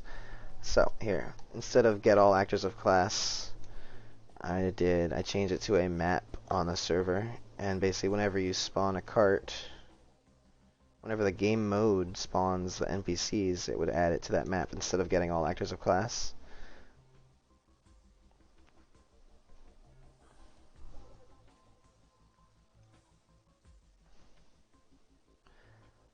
So, I mean, that can't be too hard to just do that again instead of this get all. So what I'm doing with the get all actors of class there, alright, that's in here.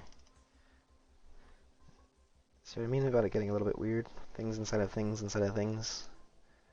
This should be, instead of a for each loop, where I'm basically casting to each third-person blueprint that it's found and comparing its name to find the right NPC. Basically, what if your NPC is wandering around? How am I supposed to find it just from knowing that you're, you know what I mean? Like the NPC is created at the beginning. So really the way I keep track of it, instead of a get all actors class, would just be to keep track of it with a map of the third-person blueprints, a map of them to account names. And then basically I just check the map for the account name, and then boom, I've got your third-person blueprint. Instead of scanning each third-person blueprint for its name to check if it's valid, right? I'm just going to scan a map instead of casting and all that. That's the idea with this. That makes sense?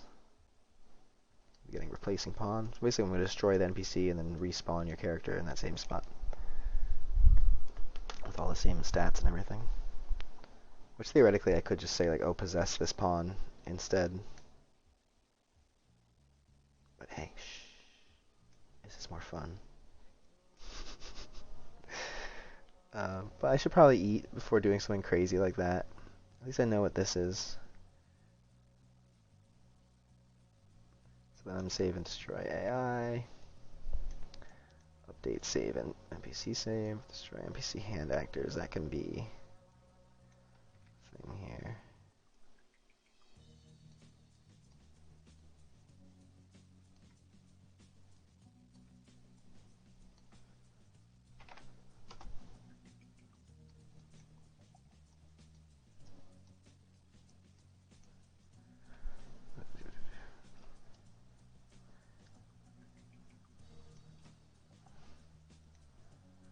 Just doing it here.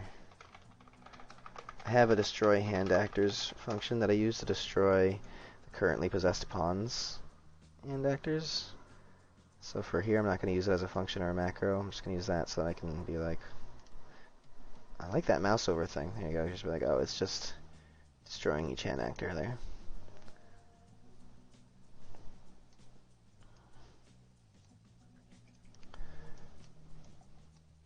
Then if you're a horse, your NPC is a horse or a wagon, then we're going to delete them. I don't know if I want to minimize these too much. These are pretty straightforward as they are.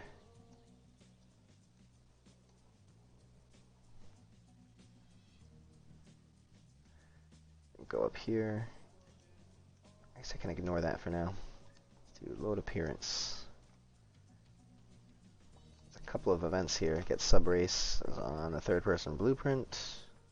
That's just a thing. That's nice and neat. A lot of these are actually the first things I did here are pretty neat. I think I'll take care of this graph on another time separately. One thing at a time. So this is pretty good here. This just needs to be perhaps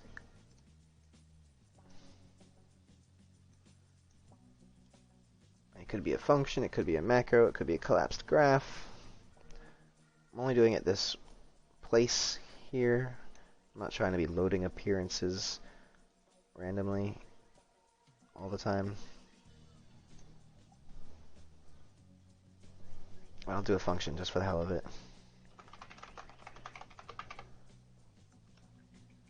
Probably use as an event.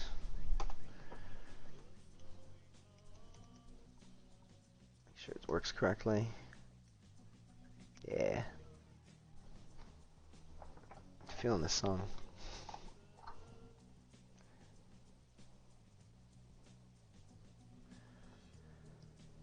People say I should use functions, so I'll use functions. I still feel like you want to use things when you want to use them for what they're used for, but I'll just do it. Why not?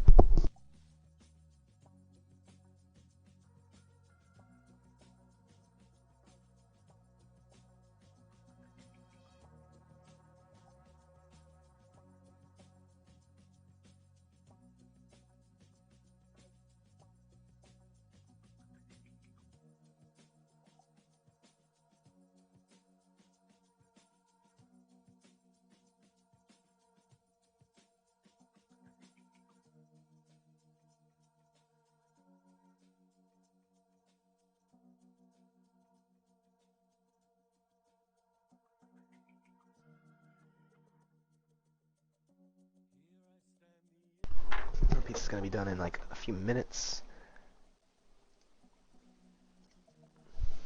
I don't like how I gotta go back to the event. I guess I was here. This is the same thing open twice. It's interesting. Oh, that's a little thing. There's gonna be little things.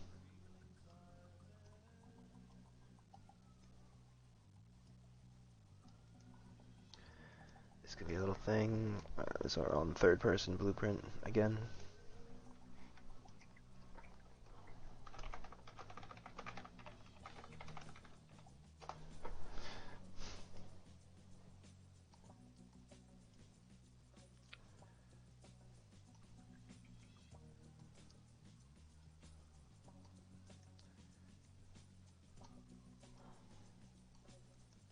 So it's just like just two different ways of doing things. You can do things linearly or linear, yeah, I guess linearly, laterally, or vertically in a sequence. And it's just like, sequences are special. They do things. They work with delays differently. So you want to use them for specific reasons. And here, it's literally only using them for organizational methods. So here, instead of just a bunch of nodes in a row in one long line, I guess what this could be is a box instead. So each of these is a event somewhere else. This is the controller. Gonna do all of our hand model stuff.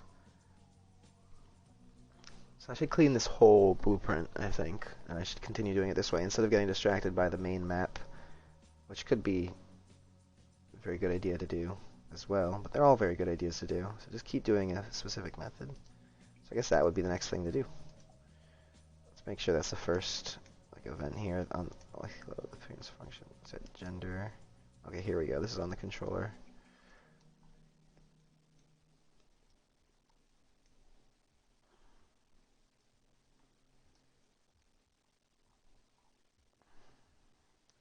Player state, player info. Replace both of those with my variables.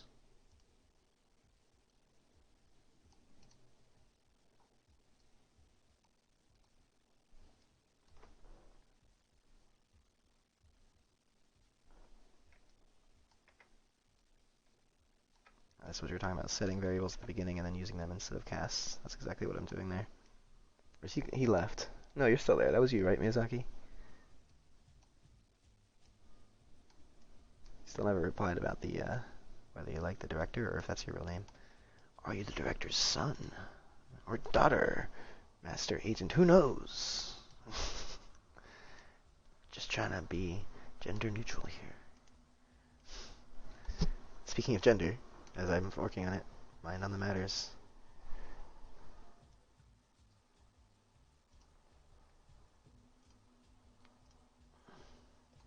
It's a server event there. It's pretty straightforward. I think my pizza's done. Never colored that. So it's been like, what, 4 hours now? Yeah.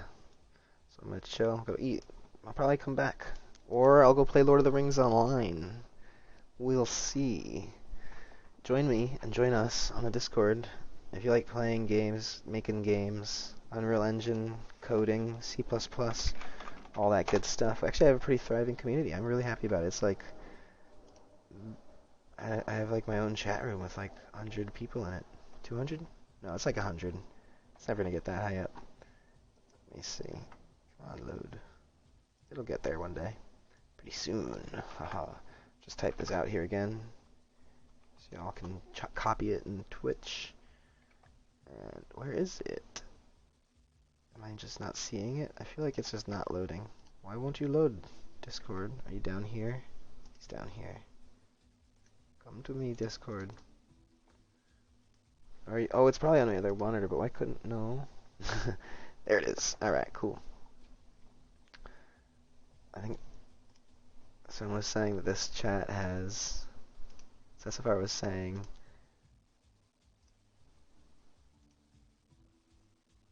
One of these has general game dev.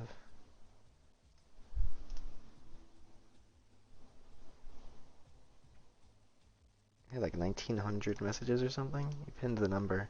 I pinned the number that he posted. I thought it was general off topic.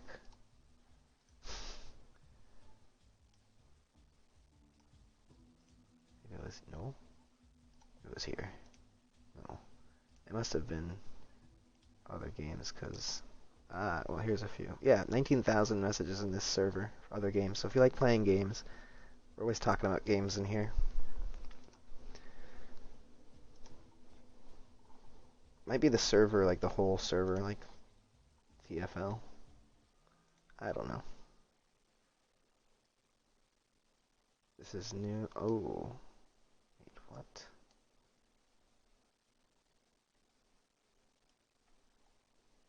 Let's play again and see if this happens.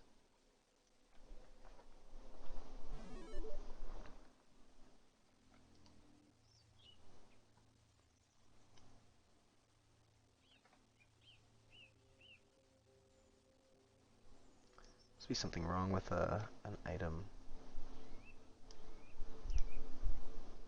So that's deep into there. I haven't been messing with that.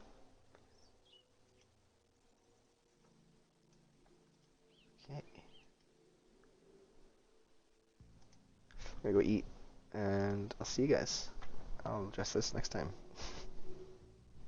Peace. Wait. Ooh, one more.